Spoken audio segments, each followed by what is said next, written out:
Good evening. We are bringing you a commentary of the Netherlands against Ukraine from Euro 2020 Group D encounter. I'm your 21st Russ Vernon, and I'm joined with your commentators today, Barry Swain and Tyler as well.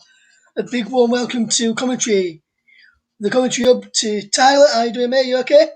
I'm very good, thank you. How are you? All good, mate. Thank you. You looking forward to this game then today? I am actually looking forward to it. I think both teams, particularly the Netherlands, of course, they haven't been in a tournament for the last two, missing out the last Euros, the last World Cup. So they'll be excited, particularly for this game. And as for the Ukraine, they have only played in 2012 and 2016 Euros. So tournament's fairly new to them. Two teams excited for the game, which makes me excited for the game. Yes, and just looking at the starting lineups, Tyler, who are you looking forward to seeing the most today, and who do you think is going to have a big impact on both sides? I think, to be honest, both the front two of the Netherlands look pretty dangerous. Well balanced. Of course, Weghorst is tall. He can win headers. And that runs perfectly for Depay alongside him, who's, of course, a lot faster, can get in behind. So I think it'll be interesting to see how that one works out. Yes, and on the Ukraine side, they've got Andrei Yarmolenko, who's well known from his time at West Ham United. They've got Zinchenko as well, who looks to be playing in the defensive midfield role today for Ukraine in front of the back four in a 4-1-4-1 formation for Ukraine tonight. Out of the Ukraine side, Yarmolenko and Zinchenko is ones that we really know about from playing in England. Is there any other standouts in there for you, Tyler, you think could have a decent tournament for Ukraine? Um, I'm thinking, to be honest, the back four have got to be strong. The likes of Matvienko and Karakiev, both, well, one centre back, one right back, especially tonight playing against the Netherlands. And if they are to progress, I'm sure there'll be also much harder games in the future, and they'll need to stay solid.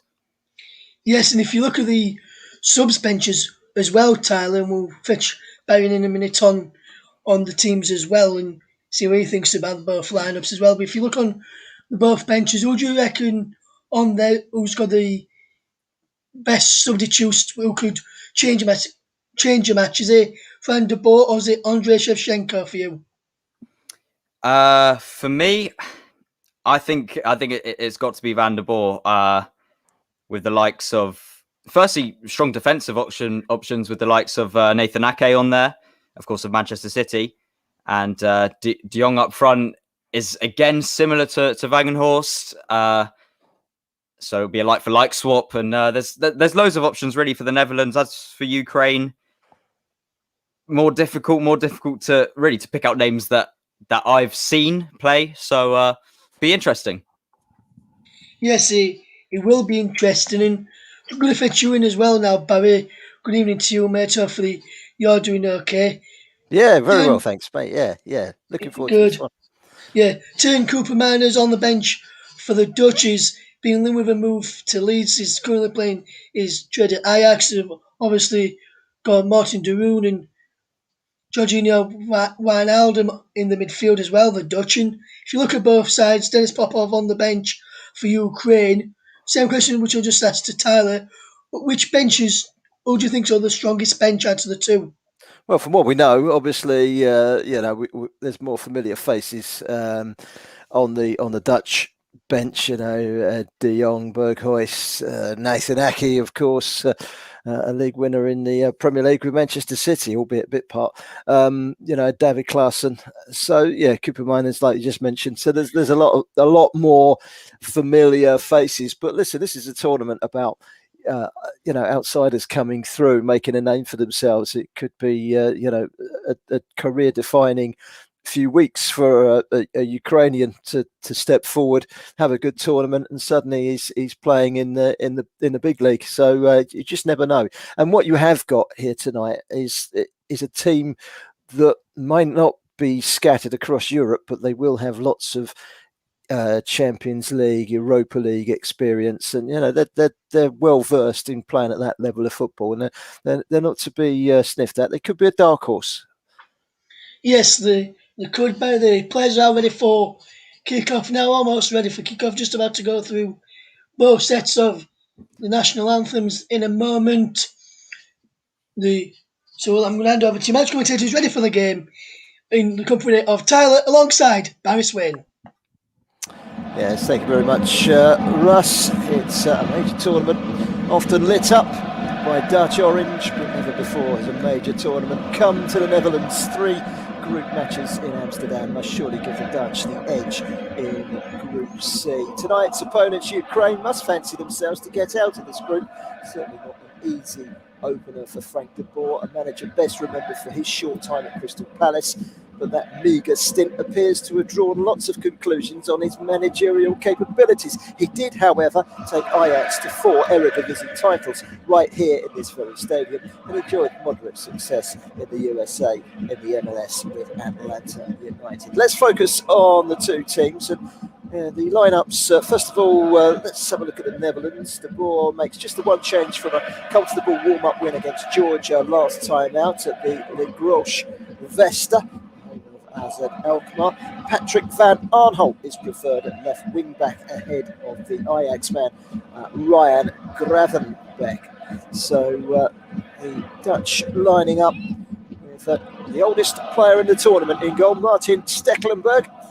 3 of the youngster Timber, not 20 until next Thursday, Stefan de Vrij and Danny Blind. And then the 2 holding midfielders, De Jong and De Roon. The captain, Georgino Ronaldo, no longer at Liverpool, now at PSG. The width for Denzel Dumfries and Patrick van Aanholt darting up those 2 flanks. And, we mentioned it before, Memphis Depay and Wout Weghorst in attack. I'm not going to name the subs, there's far too many of them. We'll give them a name check as they're called into action. Andrei Shevchenko's side, they're unbeaten in 6, winning their last 2 without conceding. A World Cup qualifying group draw in Paris was eye-catching. They've also yet to lose in 2021. It could be a dark horse, as I mentioned earlier. 4 changes from their final warm-up matches. All 4 of those changes are Dynamo Kiev players who come into the lineup. Just the one Dynamo Kiev player in the last game. They've now got 5 packing the defence and midfield for this one. 2 changes in the fullback positions. Karaveyev and Mikolenko coming in. Sidorchuk is the holding midfielder. Bushan, the goalkeeper, gets the nod. He's also Dynamo Kiev, so Dynamo Kiev all throughout in terms of changes. Today's referee, as we prepare to kick off, is Felix Brisch, who is from Germany. 17th match in charge of a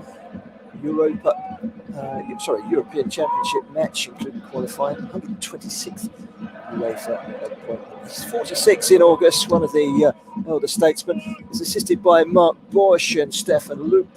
Bart Frankowski of Poland steps in as a 4th official. And if you want to drill down deep enough, Marco Fritz is VAR. And he's got 3 assistants, 2 of them from England, Stuart Atwell and Lee Betts, called into action. Very big they usually are. Alongside me for this one is my co-commentator, Tyler Morris. Good evening to you, Tyler. Good evening, how are you doing?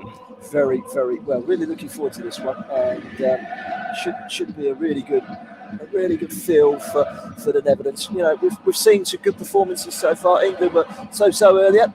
Good win. That's the most important thing. Performance that, you know, it wasn't exhilarating, but it was solid.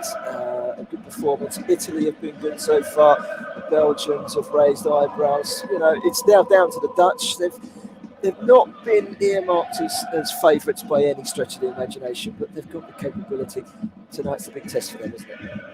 I definitely think so, and I think the biggest test for them is the mentality.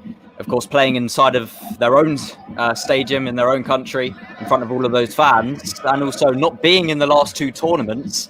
A lot of pressure, a lot of excitement. So it's going to be interesting, particularly how they start the game, and of course throughout the 90. Looking forward to this one, and we're just about ready to get underway. Perfect timing, standing over the ball on the centre spot, all on his own. Memphis Depay. Didn't quite happen for him at Manchester United, but he's gone off to make a success of things over in France. He's 5 goals sorry, 8 goals in qualifying, 5 goals in his last 3 Dutch appearances. He is their go-to man as we get this game underway. The Dutch in the all-orange, the crowd in their all-orange as well. It's a prerequisite. I don't think they let you in unless you wear all-orange for a Netherlands game. And the Dutch quickly getting a feel for the ball. Back 3 of Timber, De Vries and Blind. Interesting to see how Timber stands out. He's a young 19-year-old. He made his debut against Scotland earlier this month. 2 caps. And, it's going to be a big test, but De Boer has gone with him. And, see how he gets on in that back 3. Throwing on this near side to Ukraine. They're in their all blue strip tonight with the yellow trimmings. Stecklenburg, the goalkeeper, making his 60th appearance for the Dutch. And, also doing so tonight. His first competitive finals appearance since 2016. The oldest player in the tournament could be tested here. They've only got a man down, but they're carrying the ball forward. It's through Malowski. So towards the near post, challenging for it. And the near post was Karavayev, twisting and turning inside the penalty area. So Zinchenko's on the ball now, but that's a poor pass towards Depay. Depay could charge down the middle, and suddenly the Dutch are away here. It's great running. It's Depay. It's a smart save from Bushad, but quickly an indication there of just how quick the Dutch are coming out from the back. A sloppy pass. And Dutch were nearly in, weren't they? Well, that's exactly how we wanted to start. End-to-end stuff. First of all, with Ukraine getting it forward. I just wonder if Zubkov, when it reached him at the back post, could have just got a shot away quicker. But once that chance ended and it broke for Depay, it was brilliant from him. Brilliant dribbling, a nutmeg on one of the Ukraine defenders. And a good start from the Netherlands as well. Got the glasses on now, so I can see the numbers clearly on the back of those Ukrainian shirts. It was Zubkov who had the ball twisting and turning inside the penalty area. So the Dutch bossing the possession. The problem seeing the Dutch numbers, very thin black numbers on the back of those vivid orange shirts. Quite the same challenge as watching the likes of Newcastle and West Bromwich Albion in the Premier League, but thin font doesn't help. Just having another look at this Depay chance. He had 3 defenders clambering after him. He managed to get the shot in, but it was a comfortable save in the end. The goalkeeper, De Vries. Their side. His G-player, his 20th cap today. The 25-year-old was giving the ball away. Zinchenko carrying the ball forward, used to seeing him playing at left back. Very much a central midfielder for the Ukraine. Spreads it wide. That's a decent looking ball in from Yarmolenko, another player that plays his football in the Premier League, of course, in towards the 6-yard box, knocked behind. First corner of the game to the Ukraine. Positive start from the Ukraine. Every time that they've got the ball, they've looked to get it forward as quickly as possible and trying to get the Dutch under an early bit of pressure. Good defending there from De Vrij in the end. Of course, we saw in the Turkey-Italy game with a dangerous ball across the box, an own goal, but kept his cool and defended well just to get that behind for a corner. For the Ukraine. 4 minutes gone. It's been a very entertaining 4 minutes so far. Still 0-0. Comes to the Ukraine corner. Stecklenburg thought about coming. Decided to stick in the end. Yarmolenko was unable to get any real purchase on it to behind for a goal kick to the Netherlands. And Frank de Boer, his shirt and tie and suit on. Seen some interesting dress coordinations from the managers in this tournament so far. He's gone for smart. It's Frank de Boer. He's got Ruud van Nistelrooy alongside him as one of his coaches. So on the attack now, not just Depay, but it's a quick challenge coming in from Karavayev.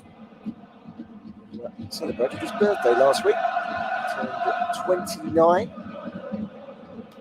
Kiev through the back forward. Dynamo Kiev. The goalkeeper's Dynamo Kiev. The holding midfielder's Dynamo Kiev. Coming in from Wijnaldum. It's not been cleared here, and a chance again for Wijnaldum. Unselfish play, it should be 1-0. It's a great save. Dumfries facing up to the goalkeeper, Bushchan, and Bushchan, in fairness, come off his line very, very quickly and makes a very good block. Joe, it was really smart play there from Wijnaldum. He knew there were so many Ukraine bodies in front of him, even though it was a good position to get a shot away. He kept his cool to try and find Dumfries on the right. Brilliant vision as well, but not quite the right man you would want in that position for the Dutch to get the shot away. And a good save from the goalkeeper as well. 25-year-old making his 20th appearance for Holland today. PSV Eindhoven playing. He's yet to score an international goal. Corner is going to be taken by Depay. It's short, and then he slams one low across the face of the penalty area. Van Aanholt claiming a handball as he tried the shot through a crowd, but the Ukraine defence managed to clear. Long downfield towards Stekelenburg. Two goalkeepers in the pecking order behind him, and they're not spring chickens either. Marco Bizot with Hazard Elkmaar, and Tim Krul with 30-somethings. For experience in the goalkeeper department with the Dutch. Certainly someone good for the knockouts as well, a penalty specialist, Tim Krul. Yeah, absolutely. You look at the goalkeepers I've had down the years. Van der Sar, great goalkeeper. He was good goalkeeper. The Dutch were building up from the back again. I have seen a lot of the ball. Now a long ball over the top, which is going to be chased by Dumfries. Pulls it back. They're queuing up. The shot was from Wijnaldum. Sizzled just over the top of the crossbar. We've played just coming up to 7 minutes. And I have to say, this has been a very, very entertaining game so far. It certainly has. And it's not just been the Netherlands, although the last two chances have come to them. I just wonder, looking back at that handball for a second, I think the Ukraine man, I think his hands were just by his side. But it's good link up from Dumfries and Wijnaldum, particularly in these opening 7 minutes, to them to have created a couple of good chances for the Netherlands. Just looking at the handball, more liver than limbs, I think, that one. Yeah. It was very harsh. I think VAR would have stuck that one in the pigeonhole. It is worth appealing for, of course, Yes, nowadays with VAR. VAR will look at it and probably quickly park it to one side and say, yeah, thanks, but no thanks. Yeah. The Dutch with Timber. He's a stocky defender, very well built. So he's only a teenager, 20 next Thursday. The second birthday card. So Dutch relied on experience alongside him, the Inter defender Stefan de Vrij. Dali Blin, now of course Ajax player. He's on the ball at the moment. One ball over the top, pushed away by Mikalenko. Wasn't a particularly good clearance. Wijnaldum, we've seen plenty of the ball in very, very promising attacking positions in the last few minutes, but it's been picked up by Zubkov. It's football Hungary for Ferenc Varos. It's down on the ground. It's a free kick to the Dutch. The foul was on Denzel Dumfries. Central it goes to De Jong, Barcelona.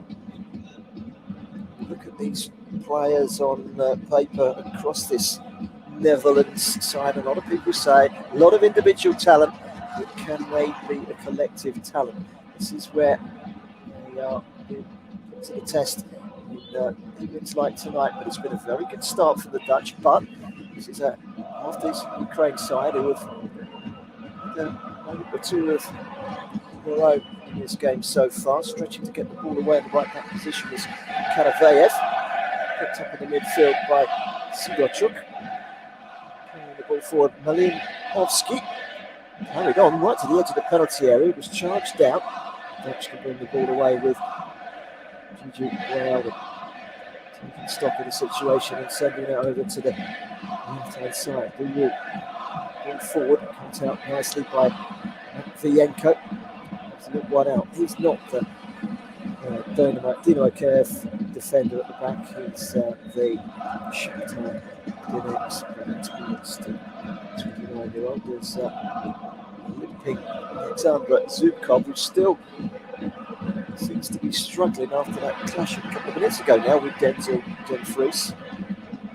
I'm sure he'll be okay. Just need a little bit of treatment. The physio team led by Andrei Schmohan coming on to make sure the player is okay. Can they keep this tempo up? I suspect the answer, Tyler, is no. Yes, it's going to be difficult. One thing I've noticed so far, they've been very positive, the Ukraine, in terms of trying to get the ball forward as soon as they win it back.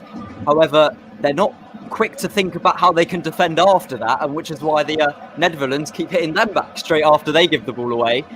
But it's great that it's open, but I just worry for Ukraine a bit. They're not very cautious when they do try and counter-attack against this Netherlands side so far. And the Netherlands, of course, have a lot of dangerous players that can hurt Ukraine. Zubkov looks like he's going to come off. Marlos is coming on, so Shakhtar. He's a very experienced player, Marlos, as well. Turned 33 last week. Looks like he's going to come on in that wing-back position. Traditionally a right winger, can play on the left-hand side as well as down the centre. A like-for-like change.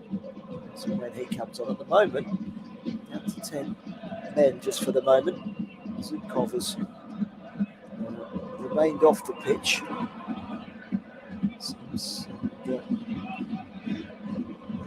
Got that out-and-out striker. See what comes of that change in a second. But they are playing with 10 at the moment.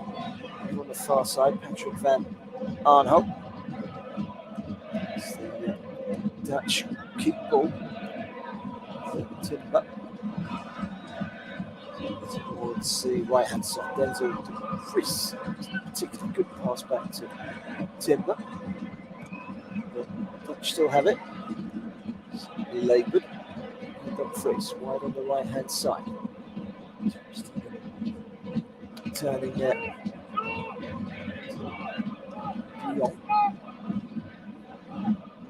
Now play just in front of that twosome of De Jong and De Roon. Right.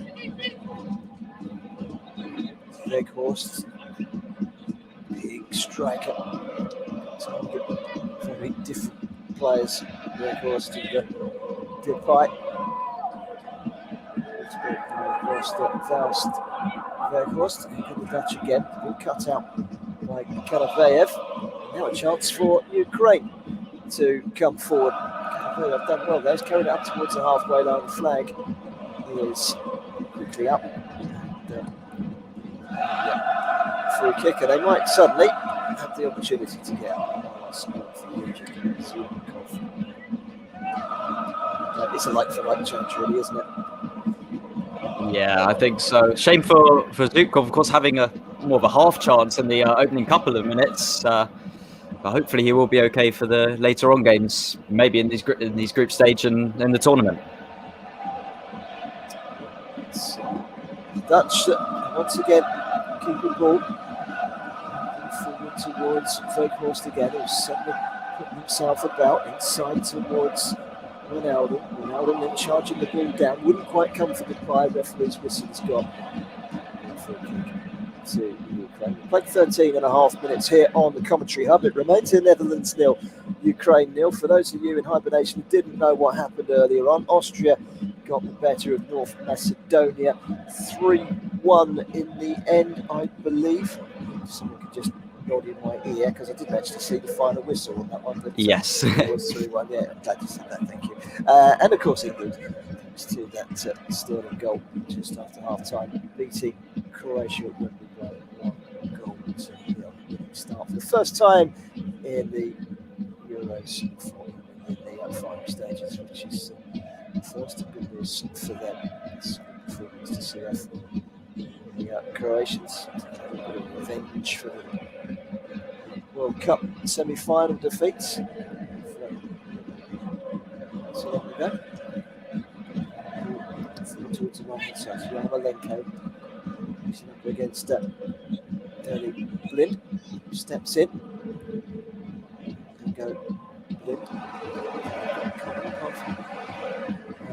The obvious is that they're both 31 years of age. Referee has put a free throw-in to Ukraine over on the far side, taken by Kanaveyev. It's the return from Yaramchuk. Damn buster of a shot bobbing in towards the goal, and a safe pair of hands from Stecklenburg. Spent a large chunk of his career playing in the Premier League as a number 2, sat on the bench for an awfully long time with the likes of Everton and Fulham. His goalkeeper's at 38, he's bench winning, so sounds old, 38 for a goalkeeper. It is necessarily an old age.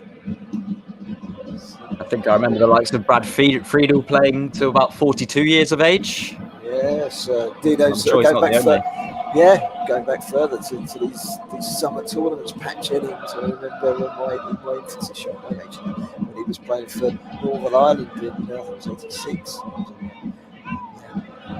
Snap with them, he was, I think, 40, 41, playing for Northern Ireland. And Dino Zoff as well was a great goalkeeper, playing into his 40s. Won the World Cup with Italy in 82.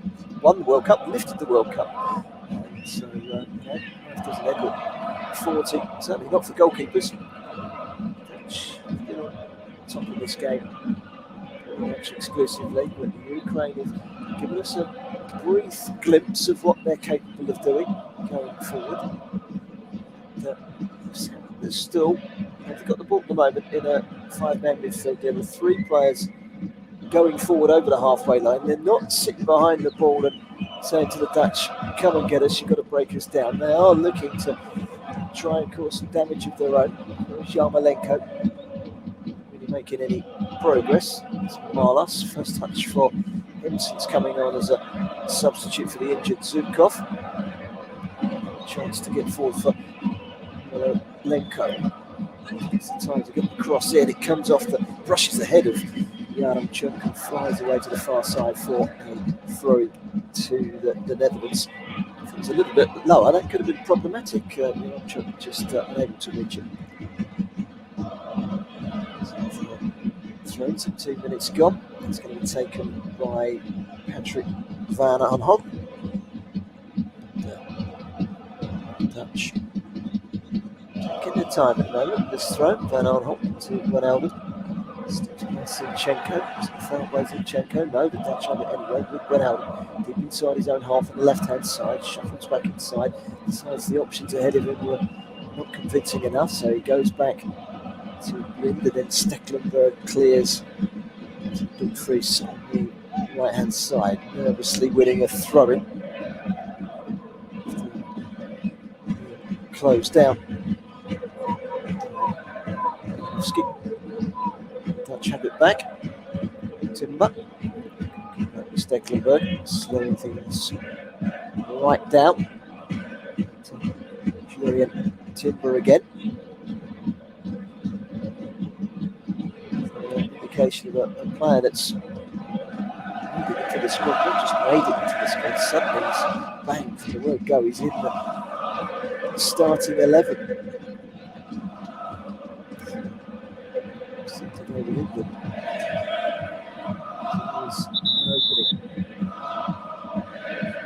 Someone to step up to the plate at the very last minute. And Julian Timber is doing exactly that. I wonder, looking at these opening 20 minutes, how long Ukraine can keep up this press. They certainly have been shy on the Netherlands, and it seems like it's the Netherlands who want to slow things down rather than the Ukraine, which comes as a bit of surprise, to be honest. They're not sitting back, are they, the Ukrainians? It's, they are playing that 3-prong attack. They're trying to keep those 3 players up the field as much as possible. It's keeping the game open. Long may that continue. Ukraine possession at the moment with Zinchenko. Gets the ball back quickly from Malinovsky. Their go-to man, Zinchenko, the playmaker.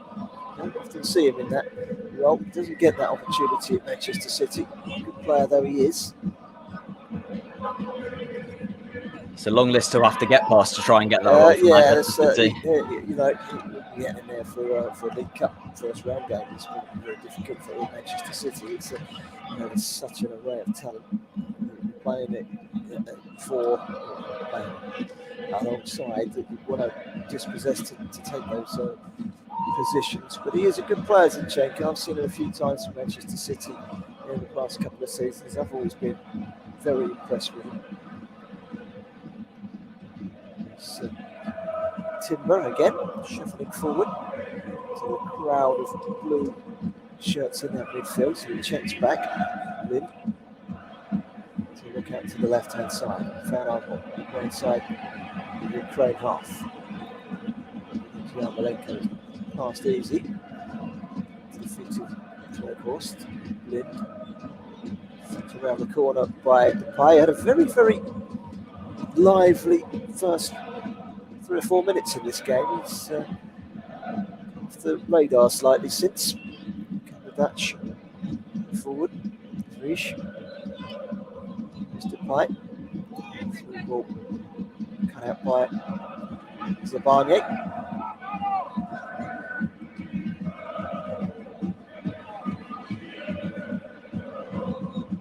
Ukrainians getting the ball back. Ross towards Yaremchuk. Yaremchuk sends it to Yarmolenko on the right hand side. He shuffles up towards the edge of the penalty area. Let's check back. Danny Blind. Shooting opportunity here for Karavayev. Just got lost in transit, and the Dutch are able to clear. With an indication there of just how quickly the Ukrainians got forward. Now it's the Dutch coming forward. Depay into the penalty area. It's a strong challenge. Coming in from Sidorchuk.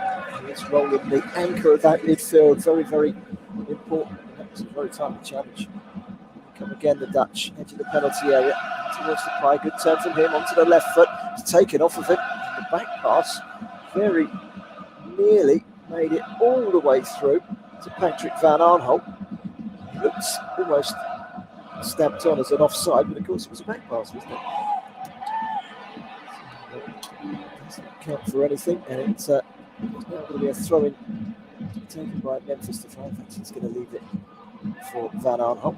We've played 22 and a half minutes. This is the halfway point in the first half. Netherlands 0, Ukraine 0. Very entertaining game so far. This is Daley Blind.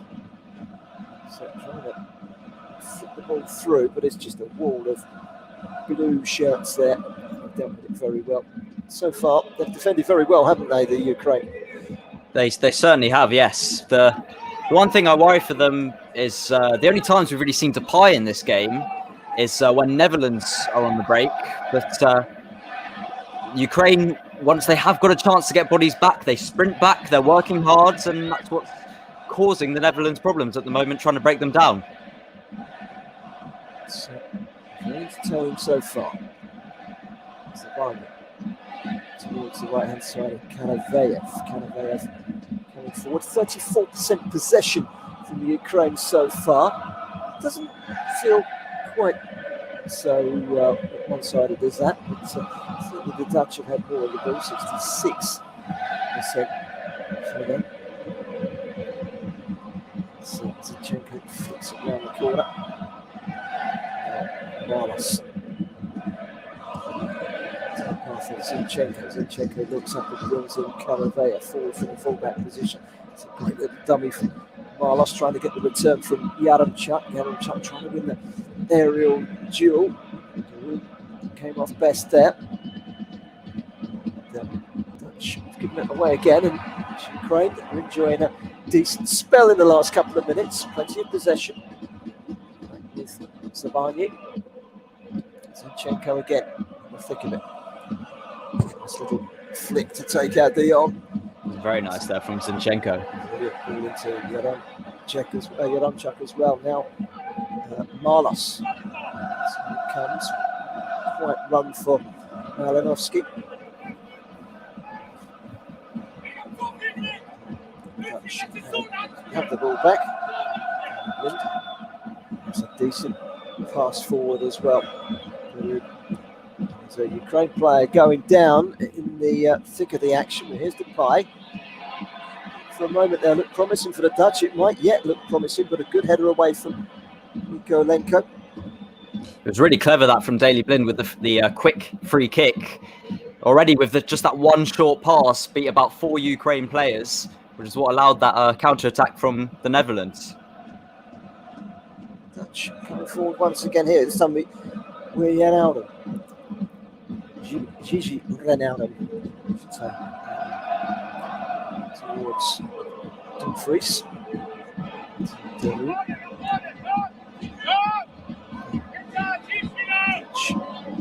Know only too well that this is a very tough game against a team that believes that they can get out of the group. That's a great ball in.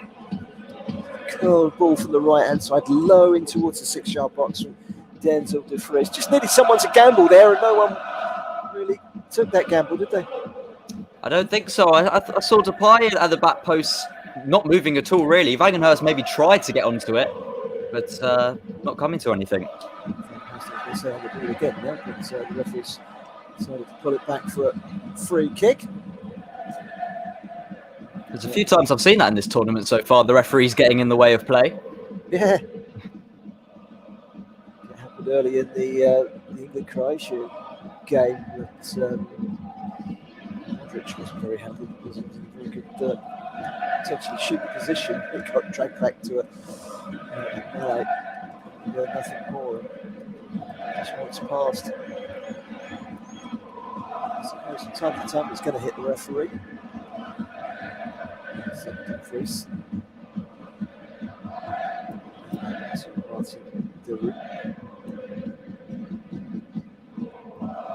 Turn from Memphis Depay around the goalkeeper. Good goalkeeping from Bushman. Quickly off his line to deny Weghorst. Thought Weghorst was in there. Went around the goalkeeper. Really good save from Bushchan. Really good from the keeper there. 9 times out of 10, you either see the player go round the goalkeeper or at least go round him and concede a penalty. So yes. Really, really strong goalkeeping. Great, strong, quick player. So for the Ukraine goalkeeper. Now they're on the attack with Yaremchuk. That's a great flick. Yarmolenko goes down in the penalty area. A wave in the air to say, no, there's no way. That's a foul. The referee wasn't interested either. VAR, no doubt, will have a casual glance. Great backheel this from Yaremchuk. Yeah, we saw 2 brilliant pieces of play there. Firstly, from the striker Yaremchuk with the back heel onto Yarmolenko, and a really important and brilliant tackle from Wijnaldum, and of course risky to possibly concede a penalty from something like that, but a really strong sliding challenge. That's a good challenge. Timber. Side to Timber again. This is Wijnaldum quickly gets the return.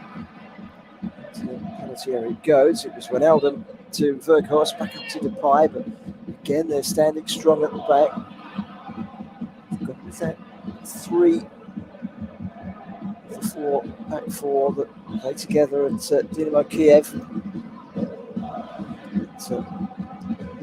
Goalkeeper as well at Dynamo Kiev, the holding midfielder at Dynamo Kiev, that club experience of working together. But here come the Dutch again. It's attempted cross from Dumfries. Again, it's come to nothing. 28.5 minutes gone.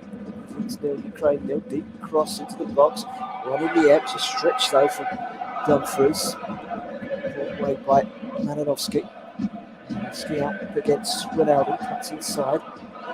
Lays it inside. Zavanic. Malinovsky. Rolling it carefully into the Manchester City man. Zinchenko scored on 6 occasions in his international career. This is his 40th appearance. He has played in the Netherlands actually. Back in 2016-2017 season, he was on loan playing in the Eredivisie for PSV. Great. Forward again in lots of activity down the right hand side. Cross coming in from Karayevin. Zinchenko teasing his way up towards the edge of the penalty area. 2 orange shirts in front of him. Zinchenko continues his run down the left hand side. Takes it off with Mast. Back with Marlas again. Grey head substitute, 23-year-old. Rolled in by Adamovsky, and then the shot coming in. Decent hit by Yarmolenko. We know he can score goals. 40 goals in 95 appearances for the Ukraine. That was a sighted goal. He did well, Yarmolenko. A good piece of skill to get it but onto his right foot, but unfortunately it was his unfavoured right foot, which prevented a huge amount of accuracy on the shot, which was why it was straight at the goalkeeper. It's on target, but that's where the compliments end, I think, isn't it, really? Yeah. Powerful, maybe, yeah, but expecting a goalkeeper in this tournament to make it save comfortably. Indeed, Stekelenburg did exactly that. Stekelenburg will be very familiar with the surrounds here. He's an Ajax goalkeeper. And look, Yarmolenko has to come back off of his left foot onto the right. Power in it. It was on target. Easy for Stekelenburg. There's David for the Dutch. The midfield, Beru. Ronaldo through the halfway line. Just to slow things down and finds Tim up. This near side is Ricky Dion. Weghorst. Just tries it with Ronaldo. Tries to get it away from Sidorchuk. Do have the ball, they're confident. Together, a string of passes without too much difficulty. Ukraine, certainly from what we've seen in the opening, 31 and a half minutes, we've seen a lot worse in this tournament so far. The Dutch impressed as much as the likes of Belgium and Italy, maybe even England. That's all right. That conclusion. It's about winning games and making progress. There's lots of third place teams will be making it through to the knockout stages. I think that's what's exciting for Ukraine, with the likes of Austria and North Macedonia in their group. Certainly other chances to pick up points, especially with that third place. And of course, they're doing pretty well here as well, and started pretty strong in the opening half an hour. Take a point off of this Dutch side in their own backyard. They'll go into their next two matches feeling that this is a group they can certainly challenge for. Here's betting the right foot from the left-hand side from Depay, but it was bending with ferocity, and it was too fast for Denton Dumfries to get there and do anything with it. Incidentally, the next round of fixtures on Thursday in this group, the Netherlands here against Austria, who of course won earlier today. Ukraine will take on North Macedonia, that game in Bucharest, where Austria and Macedonia played earlier on today. Austria won 3-1. This group is entirely across Amsterdam and Bucharest. Move to Bucharest for that. 2 fixtures in the group. So far, the indication is that they're perfectly capable of this group. The Dutch have had the better of this so far, but it's not been an easy ride by any stretch of the imagination. Here's Marlos. I think it's fair to say, last 10-15 minutes or so, the Ukrainians have grown into this game, haven't they? They certainly have, and what's more surprising is, of course, is playing in front of a Dutch crowd, and usually with away sides, typically in any competition, you usually see them maybe sit back a bit more nervous, but good energy from the Ukraine, good positive energy, and it's reflecting in their play. Dutch winners of this competition back in 1988, semi-finalists 3 times since. Didn't qualify in 2016, didn't qualify for the World Cup 2 years ago. It's been a while since we've seen that orange army creating the stadium and the finals of the Summer Championship. It's great to see them back. There's a great Dutch side. I like to see, but I think it's touching distance, but also that great side of the late 80s. Led the way.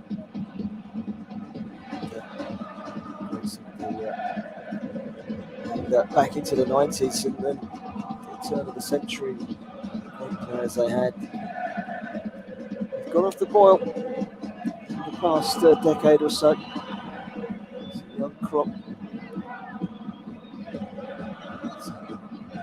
Trying to make a name for themselves. Actually finding it increasingly more frustrating, but here's the pipe. 5 yards out, looking for an outlet. Wide on the right is Dumfries, gets the cross in again. It's easily dealt with. Matvienko and Mykolenko between them, getting the ball away. We're into the last 10 minutes of the first half. It's still 0-0.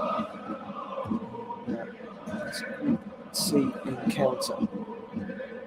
As the Ukrainians get the ball away.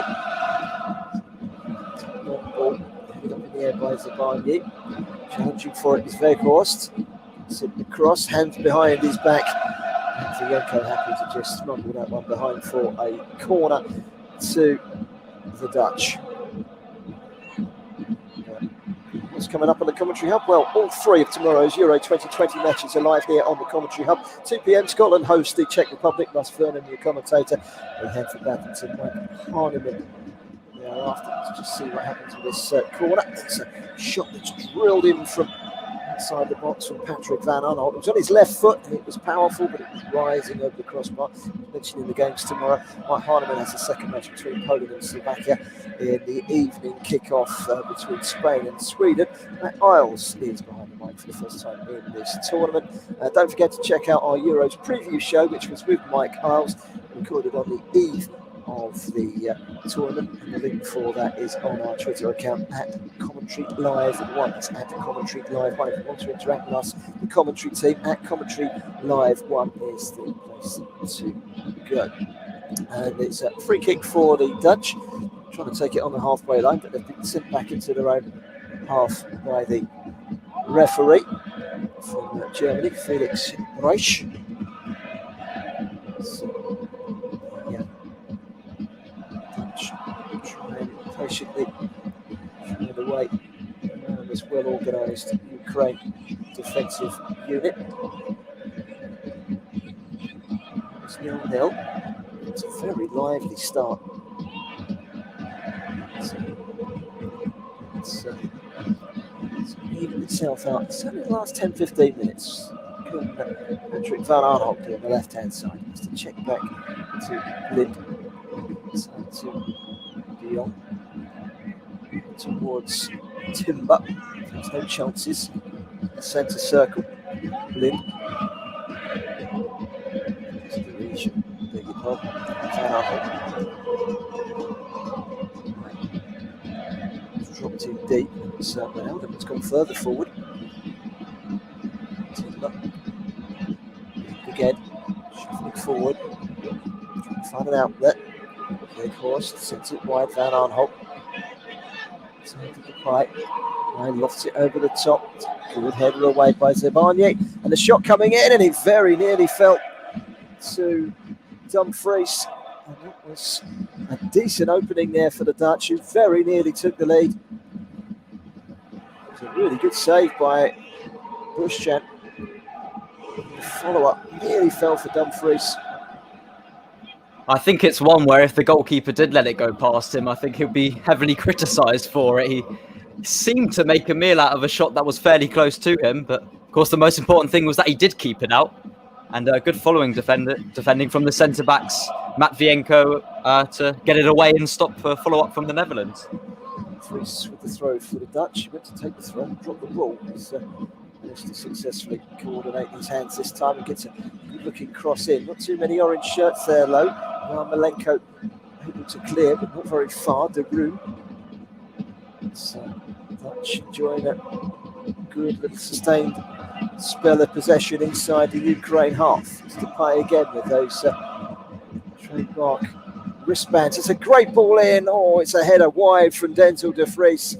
And he won't want to look back on that one in a hurry because he's got a free header at the back post. Now, rule 1 is get the header down, head it down. Rule 2 is hit the target. I don't think he followed any of those rules, did he? Well, he did head it down, but he headed it wide, and it was a pretty poor shot. Just having a look at that save, actually. I think it came through and took a deflection. aspects, perhaps we're not giving Bushchan quite the credit he deserves, because it did Yeah. take a deflection, didn't it? It did take a little deflection on it, which I didn't see first time round. No, So I I'll was take kind my of in comments agreement back. It with was you. a pretty good save. Yeah, he had to adjust, and I was with you. I thought it was a save, a routine save that wasn't going to go down as anything other than a routine save. But it was a decent stop. Here's the play again, quickly into the feet of Vorkhust. Vorkhust turning, but he's finding it difficult to prise open this Ukraine defence. And Karavayev comfortably back to his goalkeeper. Bushchan has been the busier of the two goalkeepers. Dutch win the ball back in the midfield and then quickly give it away. Malinovsky side to Zinchenko. Zinchenko can run it forward, squaring it to Malinovsky. Tries to squeeze it through the middle for Yaramchuk. Wasn't a particularly good pass. Rolls beyond him, straight behind for a goal kick. The last 5 minutes of the first half, and beginning to assess the first half. The Dutch have been, I'd say, the better side. They have been the better side. They've had more possession, perhaps edging it on chances, but there's not an awful lot in it, is there? Is there, Tyler? I don't think so, but I think one standout player for the Dutch, which is helping them create maybe just a few more chances than Ukraine, is Dumfries, who is finding really good positions down the right-hand side, which he almost did there. It's just not been clinical enough after finding those good positions. But if there's anyone to break the deadlock, maybe might just be him. Yeah. It's a decent pop from that header just now, which was a very, very poor header. He's been very lively down the right-hand side. Fisted high on the ball. He's had to come deep to get on the ball, and there he's got the ball deep. He's tried to dribble. He's given the ball immediately back to the Ukrainians, and that's not where he's at his absolute best. Memphis Depay. Here is Deroux against the Ukrainian midfielder, and out for a throw. He's in a hurry to take it. Deroux plays his football in Italy, of course, for Atalanta. Here he is again. Deep ball in towards the target in the box, Memphis Depay. It's Depay again trying to turn. Caught up a little bit there, but it's Zabarnyi. Zabarnyi's had a good game at the back. Here he is on the ball now. Very comfortable for a defender on the ball.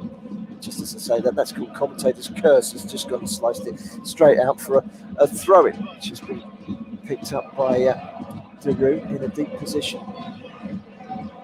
The Dutch trying to muster up something before half-time. 2.5 minutes plus injury time at the end of this first. I've got 2 minutes stoppages actually. It's been fairly free-flowing. I think we had one injury to a Ukraine player early on, which of course saw Zubkov taken off injured and replaced by Marlos. That side, I don't think it's been stopped too many times this game. It's been fairly free-flowing. Here's De Vrij to Van on the left-hand side. Back to Blind again. It's a decent-looking ball, but Depay didn't know exactly where it was. It's been turned behind. It's a corner to the Dutch, who are finishing this half strongly.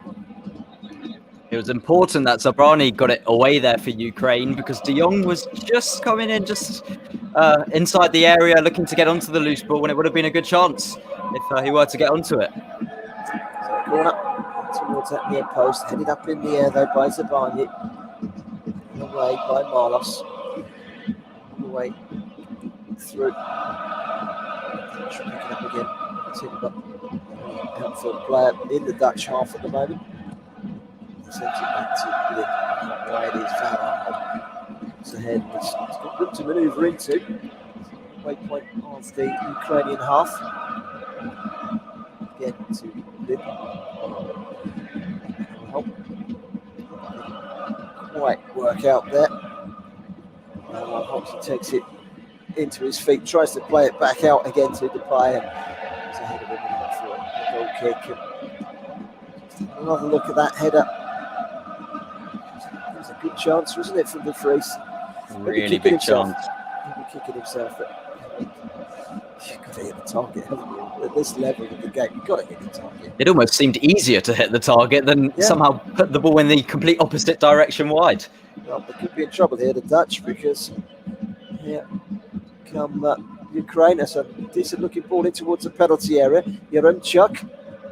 Yarmolenko was making a run in towards the goal. He got the last touch as Stekelenburg come darting off this line, and it's a goal kick to the Dutch as we hit the 45-minute mark at the end of the first half. The Netherlands 0, Ukraine 0 in this Euro 2020 Group C match. That was a good touch from Yarmolenko, but as he took it beyond the rune, it was too far ahead of him really, and Stekelenburg was able to come out and knock it against the player. Just the 1 minute of added time, by the way. So I didn't think there was too many stoppages. The one stoppage that there was, in fairness to Zubkov, he was quickly dragged off the field with his injury, wasn't he? So that didn't stop things for very long. The Ukrainians had to play a couple of minutes with 10 men before the play was brought to a halt, and they were able to bring on their substitute. Up the ball at the moment inside the Dutch half of Yarmolenko, but was being pushed back to the halfway line with Karavayev. Push Shan. Almost at the half time mark. That 1 minute is almost up. He's had a little glance at his watch. It's been one back by Blin. One chance maybe here for the Dutch. And no, they won't, because there goes the half time whistle. And we could look back at a game in which both teams have had a sighting of goal. Dutch starting very well. Ukrainians have come into it, had their moments half-time here in Amsterdam at the Johan Cruyff Arena. It's the Netherlands 0, Ukraine 0. Thank you very much, Barry and Tyler, for the excellent first half commentary. We'll be back with them both as soon as the second half gets ready to get underway. We'll fetch Tyler in a few moments to get his thoughts on the first half performance from both sides, and we'll take a look at some of the statistics from that first half. But before we do take a look at some of the statistics from the first half, we'll say a very good evening to some of our listeners who are tuned in across our platforms this evening. The commentary hub are partnered with JB Sports for the tournament, and a very good evening to Caton, who says he reckons it's going to be 2-0 to the Dutch this evening, and John Morris says good defending by the Dutch. Johnny Morris says good defending by the Dutch as well. That was on our Periscope feed, and the Caton was from the JB Sports YouTube channel, which we are broadcasting on this evening. We'll be bringing you some half-time reaction from Tyler Morris very, very soon. But looking at the stats on the first half, 10 attempts in total for the Netherlands, with 5 for Ukraine, 3 on target for the Dutch, 2 for Ukraine as well. 1 offside apiece, 3 corners to the Dutch, 1 for Ukraine. Ukraine 61%, 39% possession for the Ukrainians, while the Dutch have a 61% possession. The passing accuracy for both sides is 92% for the Dutch, 85% for Ukraine, and the Dutch have attempted 198 passes compared to the Ukraine's 130, 182 of the Dutch's completed, and 111 for Ukraine completed. Also, the team that has covered the most distance in that first half, this is all the stats powered by UEFA, is the Netherlands with 8.8 distance in kilometres, while Ukraine is 6.5. And we'll fetch in our co-commentator now, and Tyler, judging by the stats, it looks as though the Netherlands have had the better of the opportunities and the chances in that first half. Would you go along and say that was the case from your point of view and from what you've seen in that first half? Yeah, I do worry for the Ukraine, to be honest, coming into the second half, because the Netherlands were creating more chances despite Ukraine trying to play this open, positive football. And you just saw towards the last sort of 10, 15 minutes, Ukraine was starting to sit back, starting to get a bit tired, which can only really lead to more Netherlands chances and perhaps a goal in this second half. Yes, and so far, Tyler, looking at the overall tournament as a whole before we go back to the game you've just been watching tonight, there's only been one goal in the entirety of the tournament that has come in the first half, and that was Romelu Lukaku's first in the brace, which he got in Belgium's 3-0 win over Russia yesterday. And why do you think there's only been one first half goal for you in the entirety of the tournament so far? I think there's two possible reasons. One, I think it's a bit more cagey because every player's had to wait an extra year for this tournament, which of course they're not used to. And with so many different home stadiums, I think different teams playing in front of their own crowd only adds to that caginess and a bit nervousness as at the beginning of games. Although, to be honest, we didn't see that here today. We saw two teams, this evening, we saw two teams that wanted to get forward, wanted to get an early goal, but it just didn't quite happen like that. Yeah, I completely agree with you.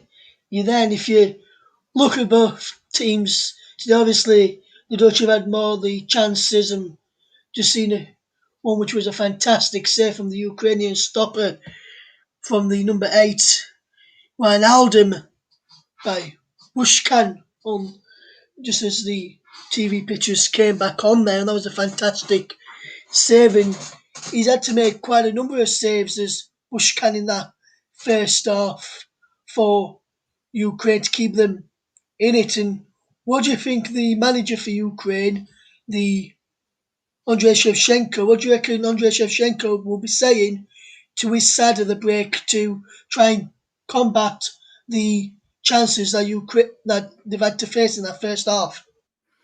One thing I would say is that the Ukraine, they've been quick to try and get it into the final third every time they've got the ball, but every time they are there, they seem to be surprised. So I think he would have to say, keep playing with the freedom to try and get the ball forward, but just relax a bit. Take your time. Well, not take your time, but certainly relax mentally when you reach that final third to try and just create a few more chances for themselves, Ukraine.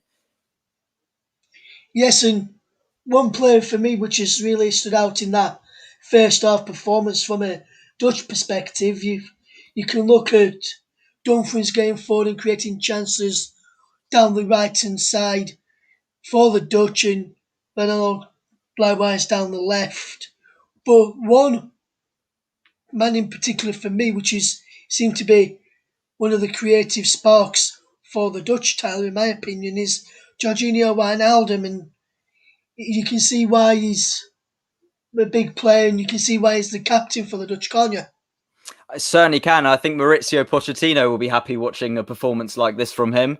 Of course, he'll be disappointed that he didn't score, especially with that deflection on that volley, which we just spoke about with the save from Bushkan, which, of course, me and Barry at the time thought he made a bit of a mess of, but without seeing the deflection. But Wijnaldum, he has been good defensively as well. He's put in a few important challenges, helped create chances, and, of course, had won that one chance himself. Yes, he did. And we've just seen an incident there where Ukraine thought they should have had a penalty when Yarmolenko went down in the penalty area. And what did you make to that challenge? Did you think that should have been a penalty, or not for me? I think it was a brilliant challenge. I think that was Wijnaldum, in fact, showing what he's done defensively. I think got the ball brilliantly, and it's one of those where, in fact, I'm getting shown a closer angle of it. It's one of those where a player gets a bit of the ball, a bit of the man, but more often we're seeing those given. But I think I'm happy with the referee's decision, and I'm happy that the VAR stuck to it as well and kept it as no penalty. Yes, and at the time for me as well, I didn't think it was a penalty. And the backline for Ukraine, you mentioned at the start, it'd be a big test to see how well they do against the likes of Weghorst and Depay, Martin de Roon, Wijnaldum, Frankie de Jong coming from midfield, especially Dumfries and Manolo coming forward from the back, the wing backs as well in that first half. What have you been impressed with how they've coped with the pressure from the Dutch in that first period? I've been very impressed, in fact, because if you mentioned Depay, when you think of a striker, one sign of frustration from a striker a lot of the time is when they start to come deep because they're not getting on the ball. And you saw that, especially towards the end of the half. Depay was coming short, trying to link the play up rather than getting on the end of a chance. So, but they've done really well, Ukraine.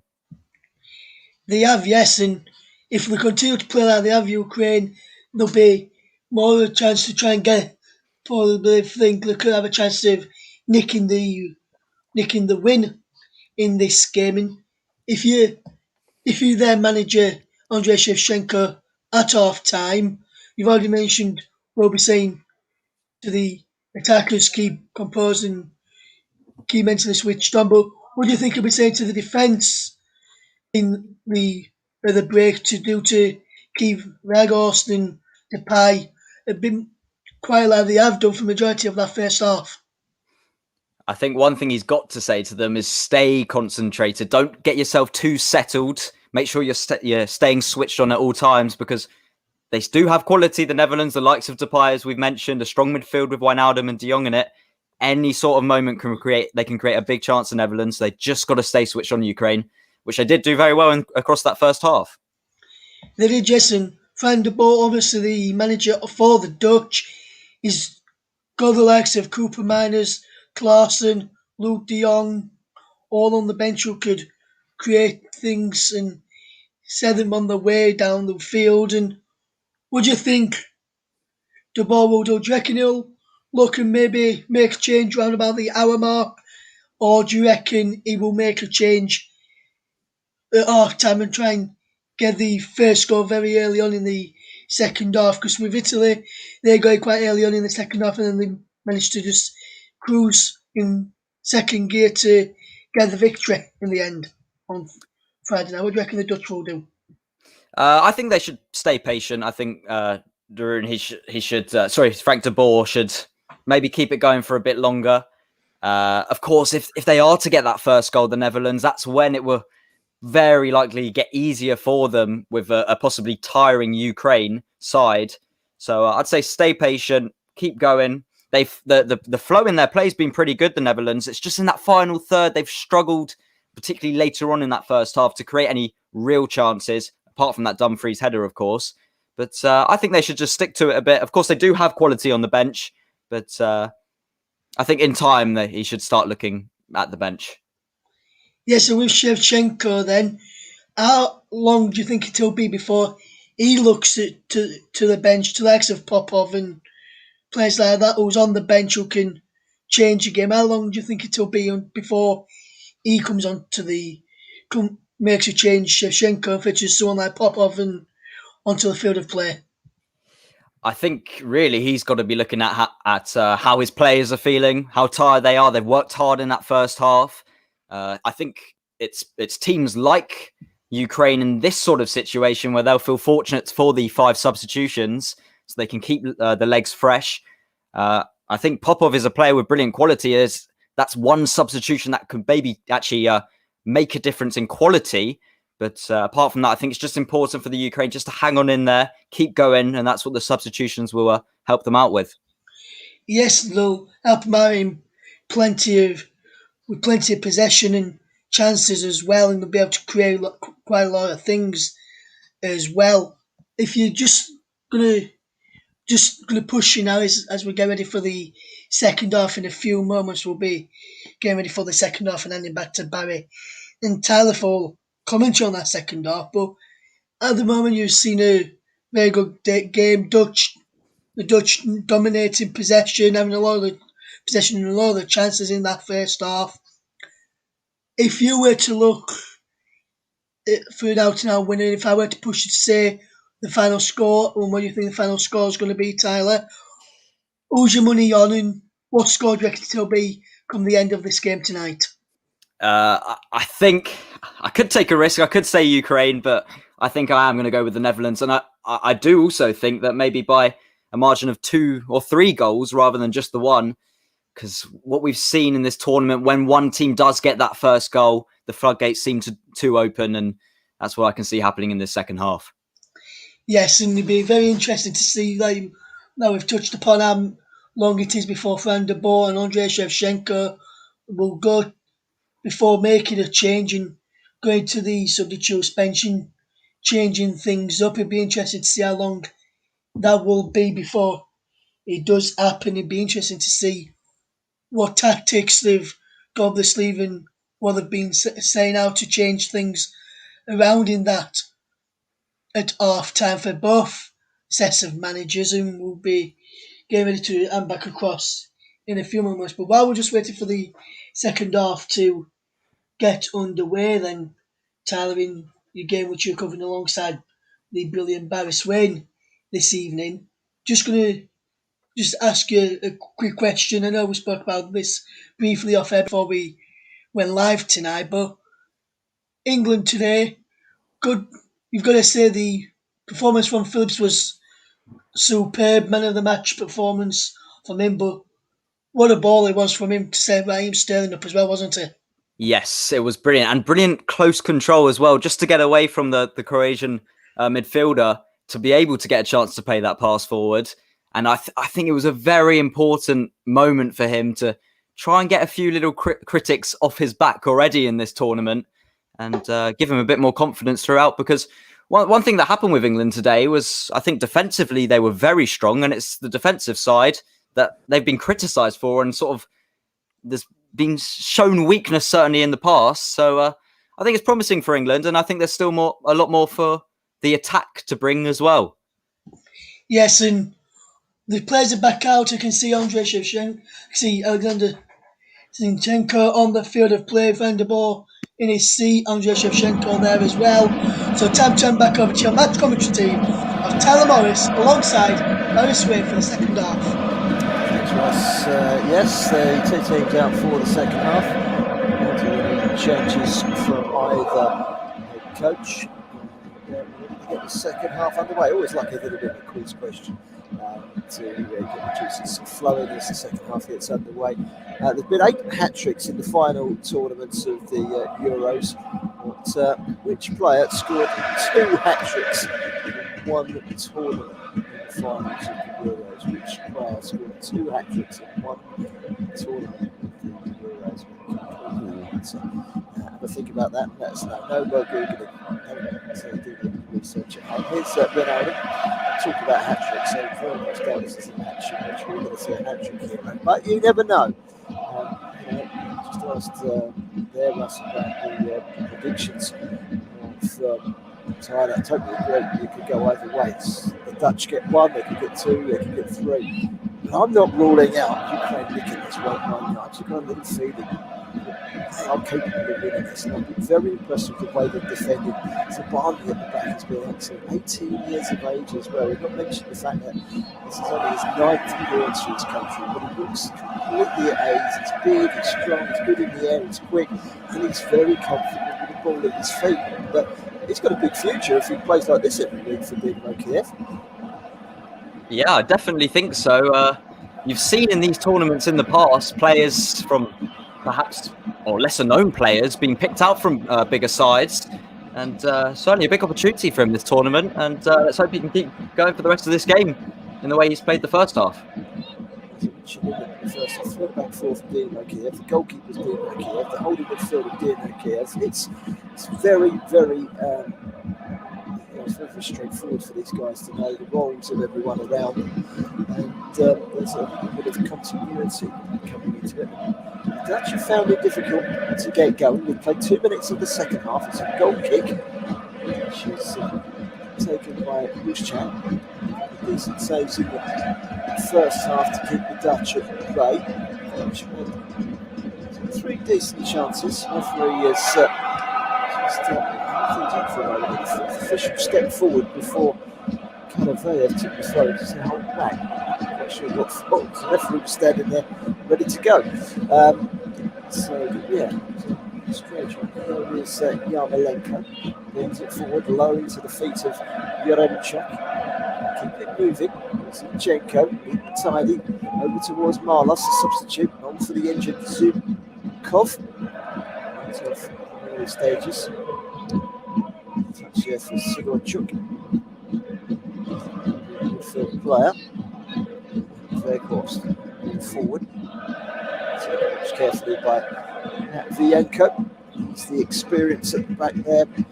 I talk about the 18-year-old. The other three are all late 20s, all 29. All three of them 29-year-olds. So there's a wealth of experience, and that's what we captured between the three of them. So a good blend of youthful experience in this back four for Ukraine. It is by and large a very experienced side. Structured until now. It's for the Dutch to try and find a way to break them down, try and find a way through. There in the half-time chat, it's clearly obvious as well that I was having to come off and play deep. He's now playing as a winger on the left-hand side, trying to ghost in towards the penalty area, but it's run into a blue brick wall. It's a free kick. Foul by the frustrated Wout Weghorst. It's football in Germany for Wolfsburg. It's gone in the second half. It's going between the Netherlands and the Ukraine. Earlier on, North Macedonia went down in the opening match of this Group C, 3-1 to Austria. Austria's first ever win at the Euros finals. Comfortably in the end. Earlier today, England winning their opening game. Sterling with the only goal in a 1-0 victory at Wembley against Croatia. Boost that for England to win their opening game. And the game in that group, of course, tomorrow.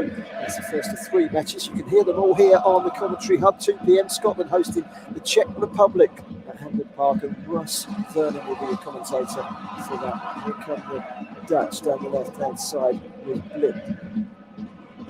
Goes to the Pike. Pike controls it well. It's lifted back in towards the penalty area. Ghosting in on the far side. Dumfries. Nowhere near as easier chances the header he put wide before half time. It's good defending with Christian. It looks as if he's changed the system slightly. It's more left-hand side now, isn't it? Yeah, it seems to be like that. Sway played, I think, a lot of his time at Manchester United, which, well, of course, that didn't work out too well, but maybe it'll work out better for the Netherlands here this evening.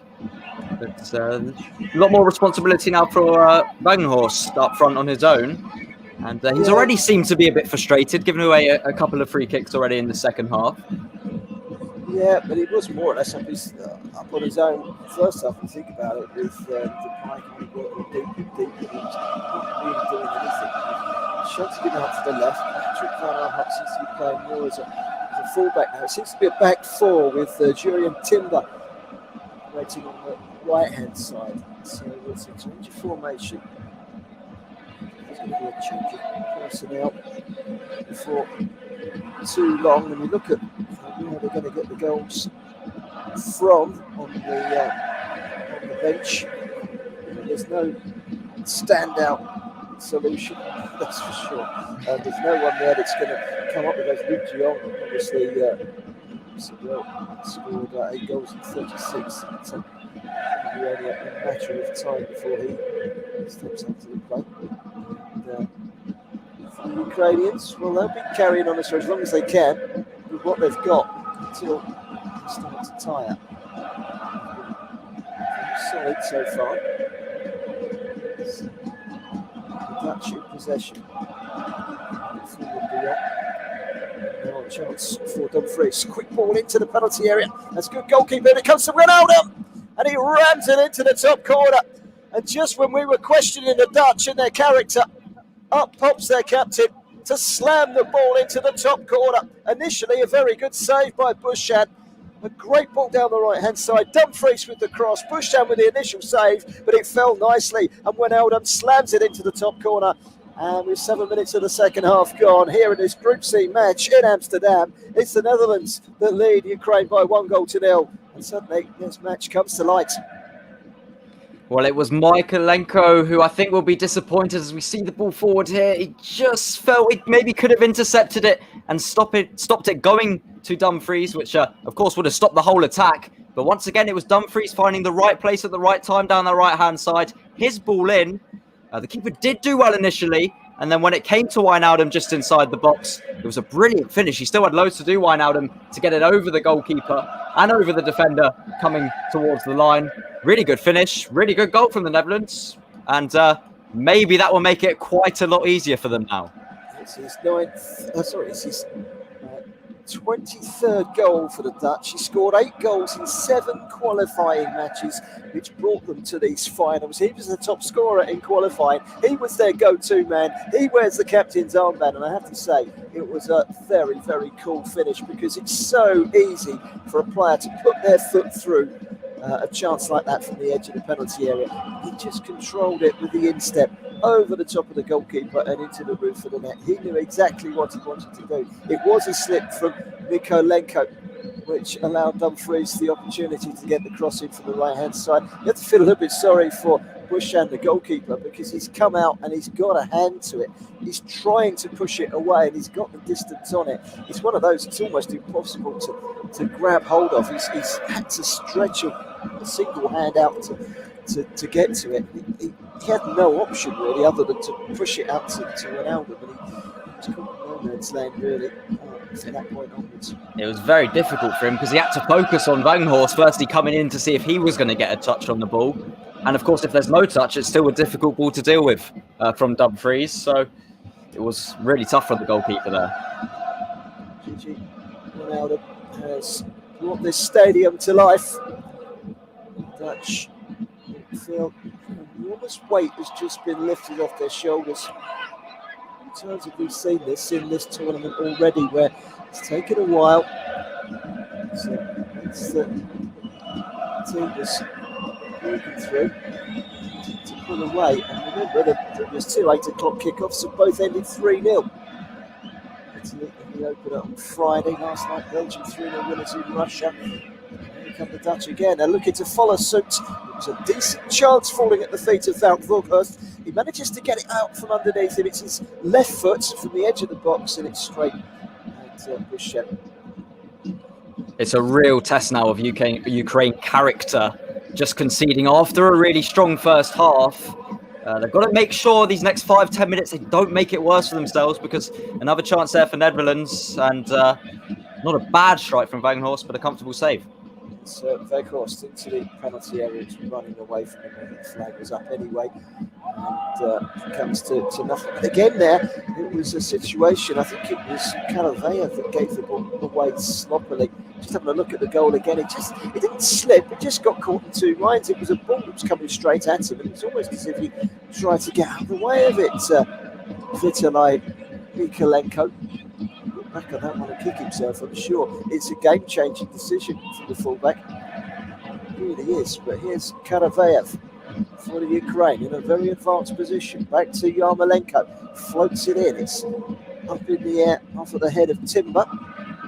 As far as Zinchenko. His cross was a poor one for the left-hand side. Thumped away by the Dutch deep into the Ukraine half. For the first time since falling behind 4 minutes ago, Ukraine attack is starting to probe and ask questions. The Netherlands leading Ukraine by 1-0 in this Group C match. Talk about the Dutch history. Ukraine were unable to get out of the last 2 group stages at the Euros. It's come straight back to Depay, the left-hand side. And again, to find the way through, he lofts it towards a penalty area. It's away from Karaveyev. They did get out of the group stage in 2016, Ukraine. Didn't get out of the group in 2012. Didn't qualify for the finals in the previous 4 finals. So just getting out of this group stage would be personal best for them. We've seen enough to suggest that they're in with a fighting chance. Second place after that 3-1 win against Macedonia. So 3 points on the board gives Austria the edge. But Macedonia the whipping boys, and if so, leave themselves up with 3 games, of course. The Dutch in control. Here's Wijnaldum, the goal scorer. Forward by Timber. The edge of the box, it's Depay, goes down, never a foul. And Malinovsky the ball fair and square. You see a lot of referees fall for that, and Yes. good refereeing that time not to. Yeah, he wasn't buying that one, was it? The German referee. Now another chance for Dumfries in from the right-hand side. He's causing 1 or 2 problems, and the ball is in the net, and it's 2-0, and it's the big strike of Weghorst. And things are starting to open up now. 2 goals in 6 minutes for the Dutch, and they've started to tick. And it's Weghorst, and again it was sloppy at the back from the Ukrainians. And after such good defending for the first half, they've suddenly fallen apart here, and Netherlands have a comfort zone. They're complaining to the referee. I've got a feeling VAR might just have a glance, not quite sure what at. It was down that right-hand side again, and it was again a mistake by Mykolenko. He tried to put his body in front of Dumfries. He slipped in the process. The clearance was a poor one from Matvienko. It fell for Weghorst, and he made it count with an unerring finish. It's 2-0. Well, again, it was Dumfries from the Netherlands getting down that right-hand side, causing the problems. And of course, again, it was Mykolenko with the mistake for Ukraine, and he's just got to get rid of it. He's trying to look for a foul. He's trying to get the possession back for Ukraine by winning a foul, but just get it behind for a corner. There's no need to take the risk, especially with such quality from the Netherlands. And of course, VAR are looking at it now. I didn't think it was a foul at all. I don't think there was anything in it at all, but VAR are having a look. Quite a timing. It's a check that they're going to look at thoroughly. The VAR, Marco Fritz, he's assisted by 3, including 2 from the UK, Stuart Atwell and Lee Betts. Surely, 2's company, 4 is more than a crowd. What are they looking at? Is it the offside? Is it the offside against Dumfries, isn't it? Is he interfering with the goalkeeper?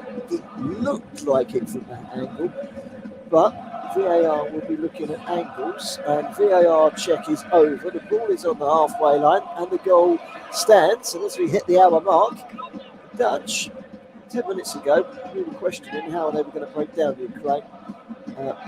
Ukraine have broken themselves down, haven't they? They certainly have. It's the one thing Shevchenko would have said at half-time to the defence: stay switched on. Anything can happen at any moment with the quality of the Netherlands. And Mykolenko twice being caught out. And from now on, with half an hour to go, I think it's going to be a very testing evening for him, especially mentally. Sloppy from Matvienko as well. So it's not just one defender there, it was 2. And now they've got to try and find a way back into this game. It's a foul by Weghorst on Zabarnyi, defender, who stays down. It was Weghorst. He'll be happy. He's on the score sheet. It's only his second goal. He's 28 years of age, and he's very rarely been used, really, by the Dutch. He's something a little bit different, isn't he? He's big and he's strong, and he's been playing in the Bundesliga. More of a classic number 9 to some of the strikers we see nowadays. A little bit different, a little bit, and that's not unheard of in this tournament. There's 1 or 2 big target men. It's the Ukrainians trying to get forward. It's a 3-ball chased by Karavayev. It runs through to Stecklenburg. Sticky night in the Dutch capital. 61.5 minutes gone. Free kick to the Dutch. I haven't seen any takers yet. Let's have a quick look on Twitter. We are on Twitter, by the way. Get in touch if you're listening. At Commentary Live 1 is our Twitter account. And I did ask the question: who was the one player to have scored 2 hat-tricks in one European Championship final? Here come the Dutch again. Down that right-hand side, Dumfries. There's a familiar pattern between Mykolenko and Dumfries, but that particular pattern is won by the Ukraine defender. I think his clearance was the best. It's gone straight back to Daley Blind. It's central defender who is on the verge of topping 80 appearances in the orange of August. Cap number 79. 31-year-old. Vush. Referred by Malinovsky. Can't keep it for very long. which I get back. De Jong just overhit his pass through towards the player. It came off of a defender. I think it was Karavayev, and it's going to be a corner. And, back to the play. Looks like it's going to be a change sooner rather than later for Andrei Shevchenko. He's going to have to twist rather than stick. They're going to bring on a couple of changes themselves. It's going to be two defenders. Owen Wijndal of AZ Alkmaar is going to come on, and Danny Blind is coming off, and Nathan Ake is the other player coming on for the Dutch. So the Manchester City man on. Comes off for a well-earned rest. Van Arnold is the player. He's replaced by Owen Wijndal for his 10th cap for the Dutch. Truly being controlled in this game all of a sudden. They've got a twist, haven't they, the Ukrainians? And Marlos, the substitute, is being substituted. And Shaparenko comes on. Ray, you see that? Yeah, mind you, it was forced upon, and they've had to change the system, so that's the way of it really. Here comes the Dutch corner. He was flying through the air with a diving header attempt. Some first touch, if that would have gone in. So it's cleared downfield. We'll start again with Frankie de Jong of Barcelona. Through the Inter Milan, Ajax, Manchester City, Lyon, Liverpool as was with Ronaldo, Barcelona, Atalanta. Some big club representation amongst this Dutch squad. Juventus as well. De Ligt, who's out tonight, injured. Van der Beek is another player not fit. It's questionable whether he'll play any part in this tournament. The Manchester United man. It's going to be interesting for the players like Van der Beek and also Ake, who haven't played much football for club level, to see how quickly they can build up their fitness to try and get into this Netherlands side. I always said it could cut both ways, because there's a lot of players that have been playing far too much football in such a compact season, which it has been. You look at that Champions League that was played before Christmas, 6 weeks, 6 matches in those group stages to play catch up. And that was grueling. And then with the likes of the UK-based players that would have played 4 or 5 games in that busy Christmas period, it takes a toll on you, and in a cold winter as well. So messages back from the studio said it was Denzel Dumfries that was on the line, but I don't think the shot hit him. That was the VAR check.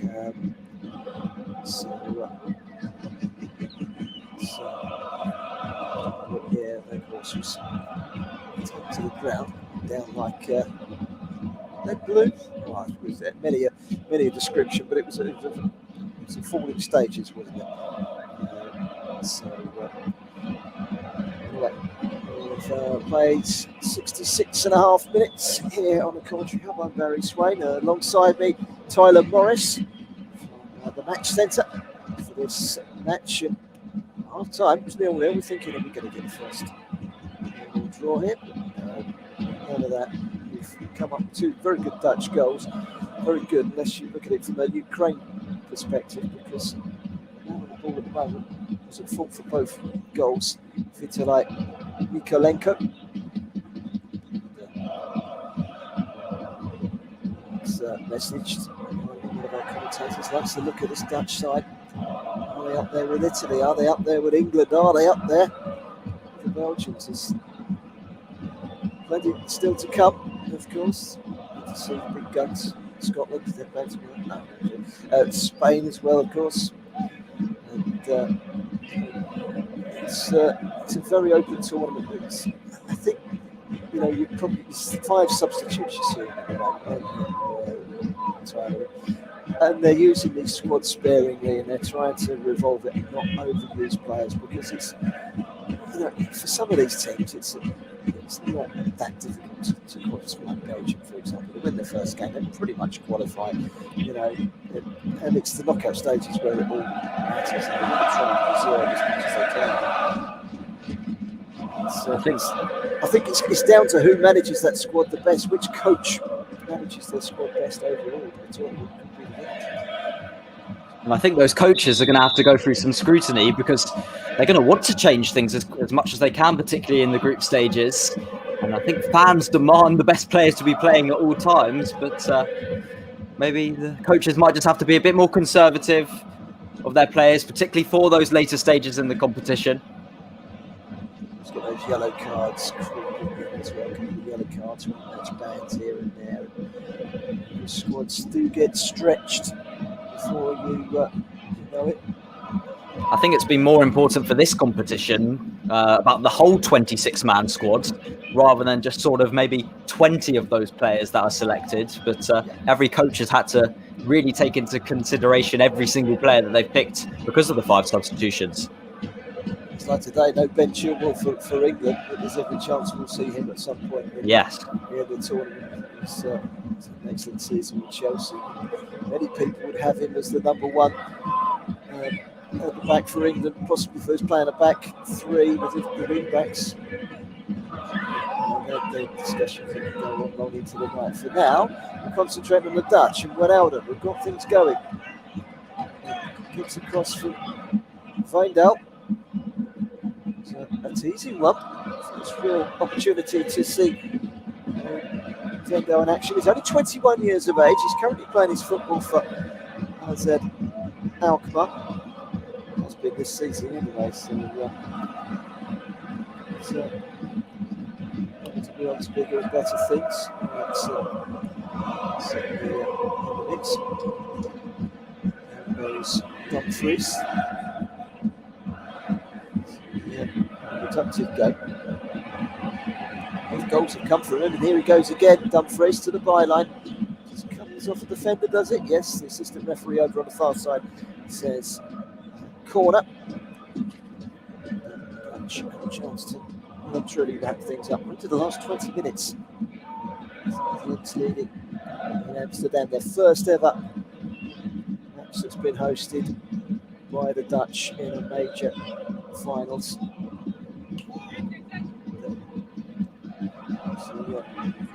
The Dutch and Belgian leagues will be merging in the next few years. It's the general consensus has been given the go-ahead. Come Dutch with Wijndal, tries to get the cross in. Knocked firstly by Karajevs and then by Sidorchuk. Looked deflated, haven't they, the Ukrainians, since conceding that first goal? Yeah, really? Certainly. I think that the tired legs have also played a part, and that's so much more difficult to deal with once you concede a goal. Right, could have just slipped the ball into the gap as the run was made by Weghorst. Decided instead to come back inside. The moment was now passed. The Ukrainians, Korenko carrying it forward and then switching over towards Yarmolenko. Brings it down well, the West Ham United player. It's a 5th cap for the Ukrainians. Little step over, little shuffle towards the edge of the box. Malinovsky, wide from Zinchenko towards the far side. It's like Shaparenko there. He's come into the field of play, Shaparenko. Didn't notice him come on actually. There's number 10 out there, Shaparenko, just trying to check him. Come on for actually. Did that substitution possibly chatting away, and Shaparenko looks like he's on. Get consensus as to who he's come on for. On that in a second. It's the Ukrainians on the ball at the moment. It's Karavayev. Good pressure as well from Wijndal. By Zabani. For Ukrainians. 4.5 minutes plus injury time remaining. Who's coming up on the commentary hub? Well, all three of tomorrow's Euro 2020 matches are live here on the commentary hub at 2 p.m. Scotland hosts the Czech Republic. Russ Vernon will be your commentator for that one. He then hands the baton to Mike Harniman for the second match between Poland and Slovakia. And the evening kick-off between Spain and Sweden is being decided over by Matt Arms. Don't forget to check out our Euros preview show. It's recorded on the eve of the tournament with Matt Isles, the host for that show. And you can find a link for that show on our Twitter account, which is at Commentary Live. At Commentary Live 1. Give us a follow. If you want to give us a mention, we'll try and give you a mention in the commentary. And if you follow that on Twitter, you'll always get the links to the live feeds of all these matches here in the Euros that we are covering. Here's Windell, who is described as a left back. I don't think he's touched the ball in his own half since coming on as a substitute for Crystal Palace man Patrick Van Arnhem. This is Ronaldo. Depay rolling past the Barney. Contact there. To get the ball away, but only as far as Ronaldo. Back to Depay, burst of energy from him, cutting in from the left-hand side. Good start, but not into traffic. Zinchenko, put it down. Sidorchuk.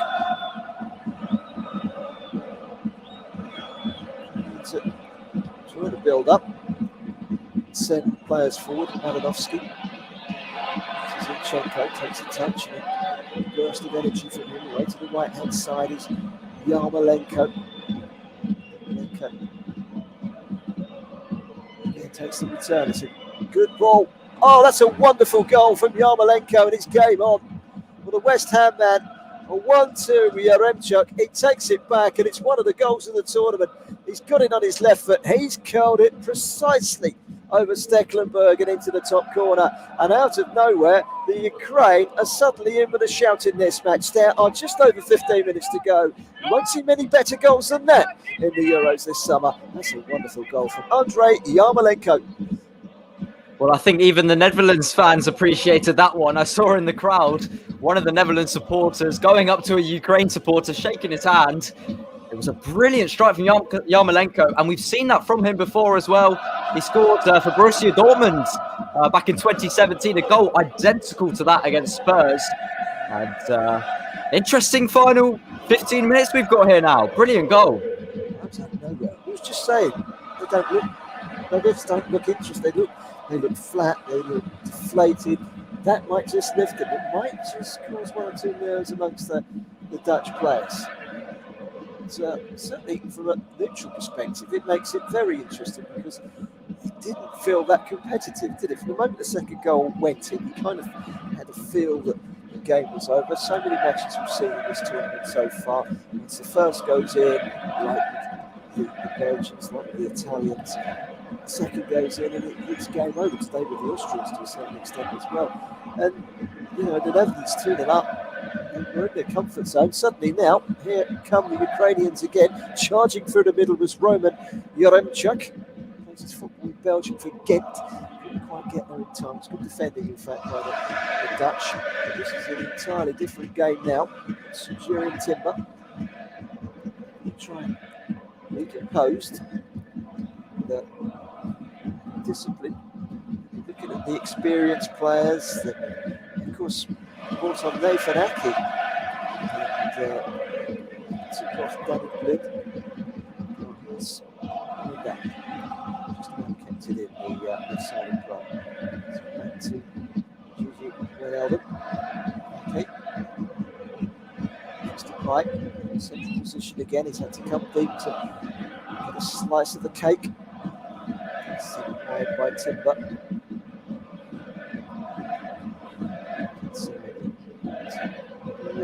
Just a stretch. This is Nathan Ake. Really sweet enough with the left foot. Knocked away by Zabarnik. Barging into Verkhorst. Battle up there to Pride.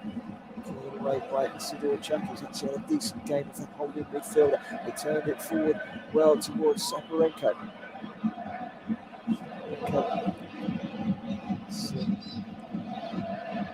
Giving them an outlet over on the left hand side.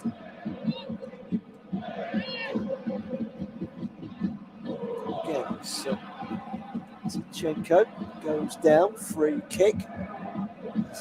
One of the Dutch players there, Martin de Roon, he's having a real go at his teammate Stefan de Vrij, saying, why are you giving away such a needless free kick in a dangerous position? And it was erring on the side of clumsy, wasn't it? Well, I think it's a typical thing for a centre-back to do when they find themselves a bit further forward. Just be a bit clumsy, a bit panicky, which De Vrij was there. And big chance for Ukraine, this first real set piece I think they've had across the whole 80 minutes so far. Yeah, they haven't really caused any problems with free kicks at corners so far. This is a free kick, it's on the left-hand side, it's 30 yards from goal, it's not a shooting opportunity by any means. It's going to be delivered by Malinovsky. It's a good delivery, and it's 2-2! A beautiful header from Yaremchuk, and the Dutch lead has been erased with two very, very quick goals from the Ukraine. It's a bolt out of the blue by the team in blue. And Roman Yaremchuk guides his header into the corner. It's a great delivery from Malinovsky. Wonderful delivery for the free kick. Beautiful delivery in. Definitely onside, just looking at the replay. But where were the Dutch defence? Where was De Vrij? He was the player that gave the free kick away. And he let his man go. Can't let the big number 9 go like that. Roman Yaremchuk, 2-2. Well, what a brilliant header. We spoke about the striker for the Dutch down the other end. Weghorst, a more classic, tall, big striker. But Yaremchuk this time, what a brilliant header. What a absolutely fantastic header. Poor defending from De Vrij to let him go. Poor defending to give the free kick in the first place. But who saw that one coming? Brilliant from Ukraine. Brilliant determination to get back into it. Wonderful header. And as free kicks go, wonderful free kick goal. Brilliant goal. Two great goals, haven't they? And I mean, they played their part in the first half, definitely. But the moment they went behind, you felt there's no way back. But hey, full credit. They've brought on Shaparenko. They've changed their whole shape. And it's worked, and it was a silly free kick for the Dutch to give away, wasn't it? You saw the reaction there of De Roon to De Vrij giving away the free kick, and it proved costly. Mistakes are proving costly in this game. So for Ukraine, I thought the Dutch had this one in the bag. And then Mike Hardiman sends us a message saying the Dutch look good, don't they? And that's the way to the curse on something. Got them down as semi-finalists, he says. So far, I'm glad they're doing well. They're not, Mike. Not since you sent that message. You just put a curse on them. And they're not doing so well now. The Ukrainians have scored two brilliant goals to make it 2-2. This after Gigi Ronaldo found the net. And Weghorst made it 2-0. The Ukrainians are staring defeat in the face. It's Ronaldo.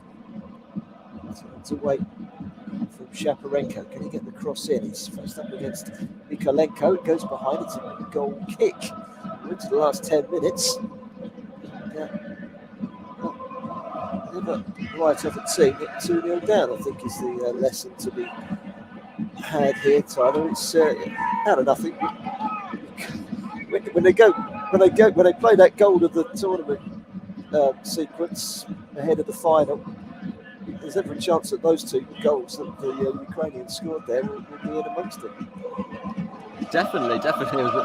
I think one thing I mentioned when Ukraine went 1-2-0 down was a big test of their mentality. Can they try and stick with it and maybe get something out of it? I didn't see it happening, but now it's a big test for the Netherlands to see mentally, can they try and get one last attack or one last few attacks to try and get a winner in this one. Very interesting. It's back with Stecklenburg. I think he could have done about either goal.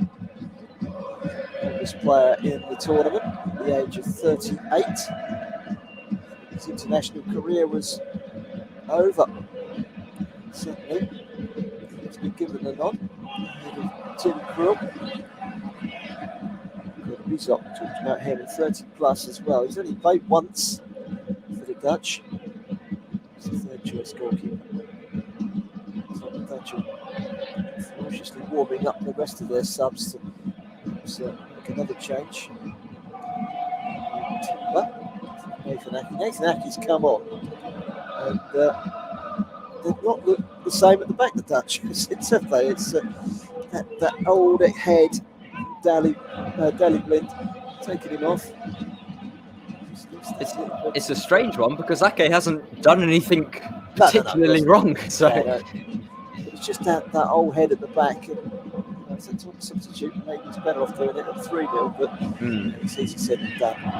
So 9 times out of 10 when you do it 2-0, it works. But the Ukraine come back.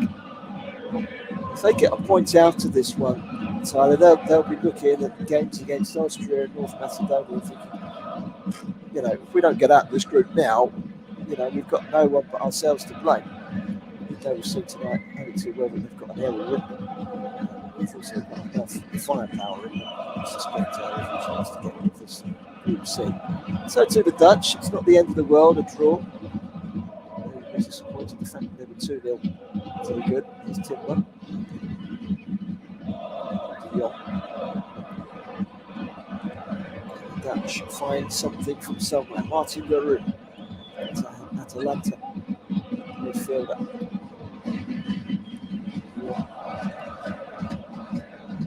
Again, through ball. Turned back by the defender. It wasn't particularly good defending by Karafeev. The goalkeeper had to get it away, and a header down and into the net, and the Dutch are back ahead. Oh, that's a wonderful header, this time from Denzel de Vries. Well, his first half header was a shocker. He's taken lessons in how to finish with a header, obviously at half-time, because that's a wonderful header down. And this game just keeps on giving. Denzel de Vries, and he looks as if he might have won it with just 5 minutes to go. He's been one of the best players for the Netherlands, and they might just have rescued a victory from the jaws of a draw. 3-2. Well, 2 mistakes from the goalkeeper there. Bushan, firstly giving the ball away.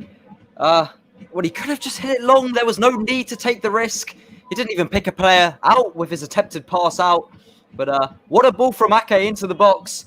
And you maybe could question the goalkeeper again with the header from Dumfries, which, of course, was already a big improvement from his header in the first half, as you mentioned. But I think the goalkeeper twice will be disappointed with himself.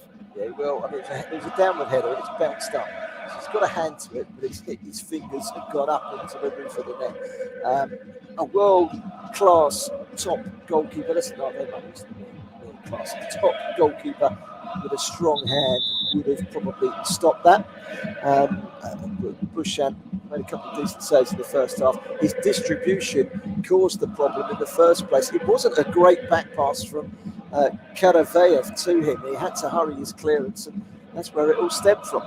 And all 3 goals that the Dutch have scored, the Ukraine defence will, I'm sure, on Ukrainian television tonight, when their pundits take it apart, will be unsympathetic, shall we say, towards their defence, the way in which they have conceded those goals. It's 3-2 here for the Dutch. We had no goals in the first half. We've got 5 in the second half, and a right old feast of goals to round up our weekend of football, live football here on the Commentary Hub. More for you tomorrow. All 3 games live from Euro 2020.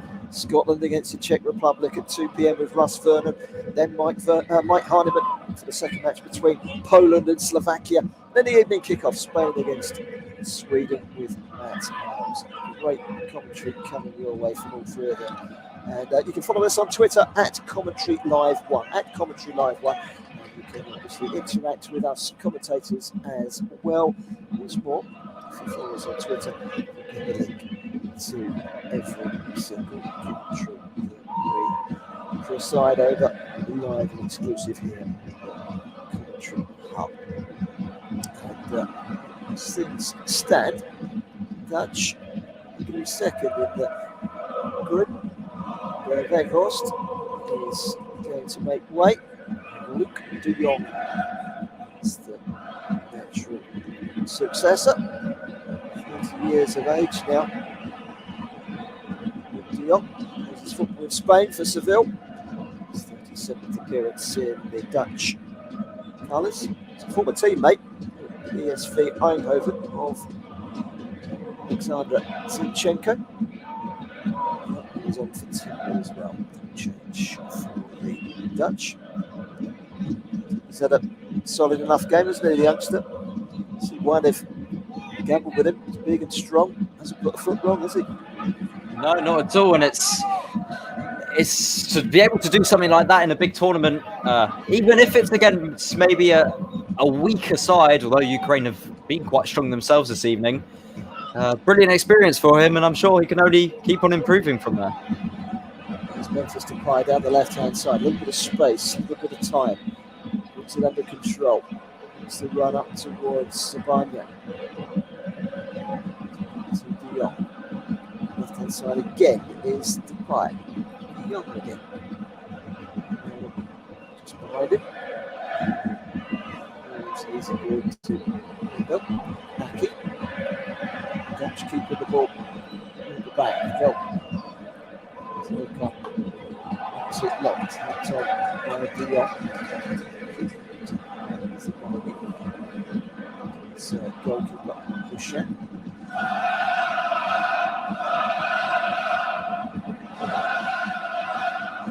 To the last minute, Tyler. I'll put you on the spot now. Man of the match. I think I'm leaning towards the right wing back for the Netherlands, Dumfries. Of course, 2 of the 3 goals have come from that right-hand side. He's assisted 2 of them. And his overall performance, I know, of course, actually scored the third one. I almost forgot for a second. So I think that backs up my pick a bit more. But his overall play has been brilliant. He's been dangerous considering he is, well, debatably a defender. Brilliant performance from him, and definitely deserves man of the match for me. And the Ukrainians pulled them out. Yep. Zinchenko into the penalty area, wide on the right. Yarmolenko, Zinchenko. He went to return it back to Yarmolenko. He'd already made the run. Zinchenko didn't check with his eyes. Let's go straight up for a throw. Yeah, I wouldn't disagree with your man of the match nomination of Denzel Dumfries. His better before half time. So, it's one that he wasn't going to look back on that, but he's made up for it, hasn't he? With Yeah, that's for sure. Daniel Mellon has come on for Memphis Depay. A goal for Depay. Worked hard. Mellon has 10 points for the Dutch. 3 on paper player.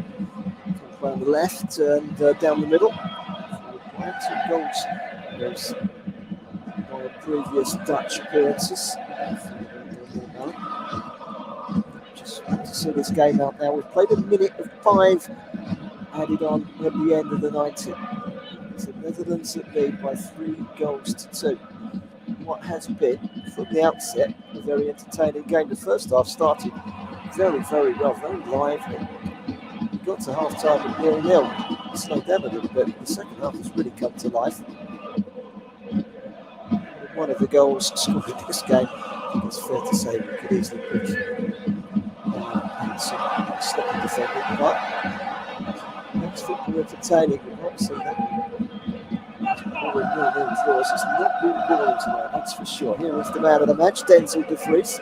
He's got 3 blue shirts around him, one of them nibbling at his ankles to Zinchenko, desperate to get the ball back. Ronaldo was chipping in. It's good play by Shaparenko to play the ball inside, and now Malinovsky quickly launches it low into the feet of Karaveyev. Karaveyev cuts it back, but there's only Dutch representation at the edge of the penalty area. It's rolled forward. De Jong helps it wide. He can carry. That's how we've done. Allen. Yellow card has been shown for the foul. Allen, let's have another look at this. It's the initial ball. It's an off the ball. Let's see the chuck. Showing the yellow for it. Free kick to the Dutch, and it's right where they want it, really. We're almost 3 minutes through the 5 added on. A little bit too quickly with the ball moving for free kick here. And in a way, that's clever for De Jong, because that ball means he's coming back again, and that's another 10-15 seconds on the clock that have been wasted.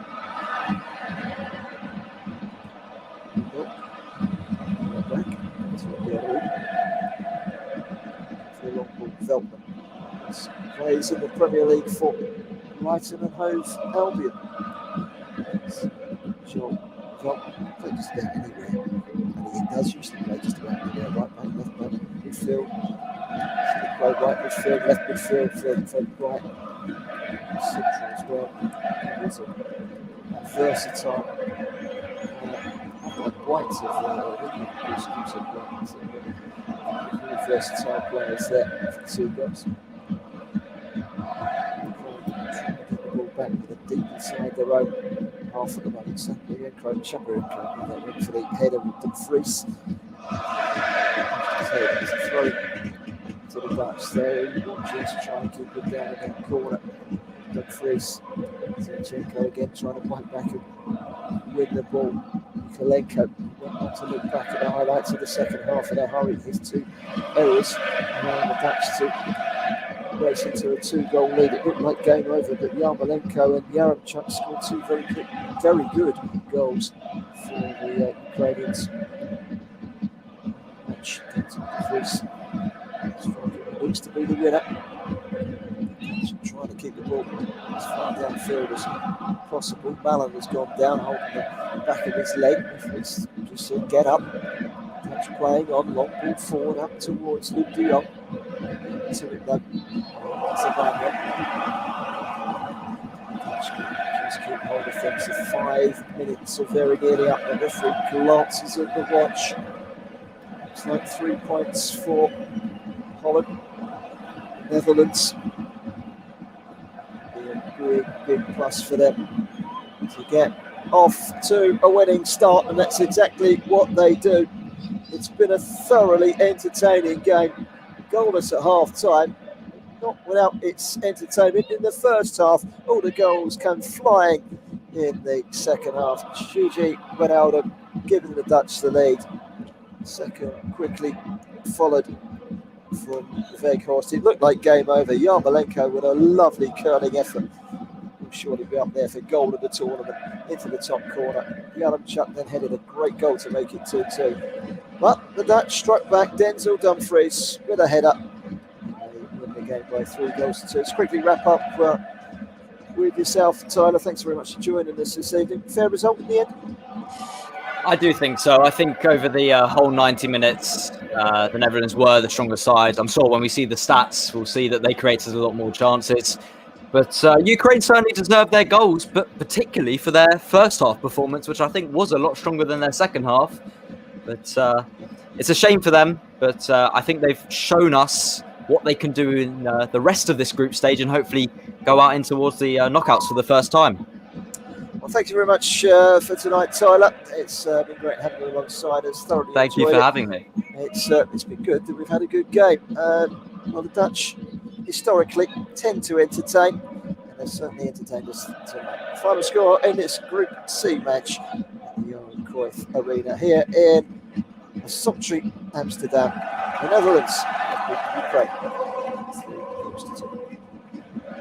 Thank you very much to Barry and to Tyler for excellent commentary throughout the game. And I'll just read you a few stats out. It was 15 attempts to 8 in favour of the Dutch, 7-5 also in favour of the Dutch on target as well. 5 corners for the Dutch, 1 for Ukraine, 2 offsides to 1 in favour of Ukraine as well. The Dutch had 62% of the possession, Ukraine 38%, 87% at pass accuracy for the Dutch, and only 83% for Ukraine. 636 passes in total were attempted by the Netherlands tonight, 409 for Ukraine, 505 completed for the Dutch, and 337 completed by Ukraine. And the distance covered tonight, and I'm going to ask Tyler now. Tyler, out of the two sides, which side do you think covered the most distance during that game today? Ooh. He's got a 1 in 2 chance of getting it right. It's difficult. I'm gonna go with the Netherlands, and I'm gonna say that because in the second half, Ukraine did drop back a lot more, and there was a lot less pressing, whereas the Netherlands did try to press Ukraine when they did have the ball. So let's hope I'm right. And Barry, before I reveal the answer, which team do you reckon? Shall I go with the Dutch? I've got a 50% chance of being right. Then, Well, you're both wrong. It was Ukraine. 82.8 kilometres for Ukraine compared to the Dutch's 82.6 kilometres in total in distance cover. So only by 2 that the Ukraine cover the most distance in the game. And before we wrap up this evening, and Tyler, you made the commentary up debut. Your commentary up debut tonight. Hashtag TC up on the socials as well. If to get involved with the conversation, tweet us at Commentary Live 1. But Tyler, the commentary up debut tonight. How do you think you fared on your commentary up debut? I hope I was okay. I certainly enjoyed it. It was great fun, and I'm happy that it was a good game that we got. And thank you very much for having me on here. Hey, Tyler, you've done very well, mate. My first ever game was a 3-2 as well, so there you go. Yes, you both work very, very well together. But I know you've done this for a number of years now, football commentary. I'm not going to say how many years, but well, yeah, all right, yeah. I got nearly as many grey hairs as the guy that came on as a sub for Ukraine and then got substituted. What's his name? Marlos. I'm not quite that grey. Not quite that great, but I'm probably not that fit either. Carrying a little bit more timber than him, but yeah, been around a few years. Yes, but just to let you know, I think you both did a fantastic job. Both bounced off each other well. Tyler will definitely have you back on for another match if you're up for doing another match alongside either Barry or myself or one of the other commentators. We'll get you back on to do another match on the commentary hub in the Euros, or maybe even going on into the coverage that we've got planned for the season 2021-2022, which is starting in August. So we'll definitely have you back on either for one of the Euro games or the other games as well. A big thank you to both of Barry and Tyler as well, and for both of you as well. You know, they've just been on the commentary hub as well tonight.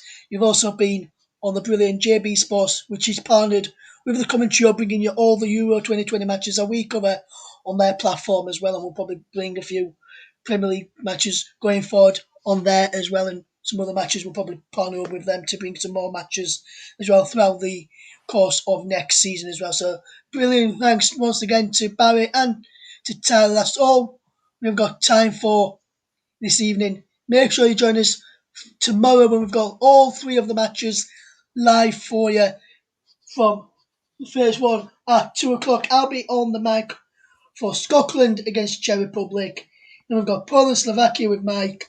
And then we've got Matt Hiles in the commentary box making his Euro 2020 debut as Spain take on Sweden. But for myself and the team here this evening, and from the very first 3 days of the tournament, thank you very much for listening, and we'll see you again very soon. But from all of us here, good night.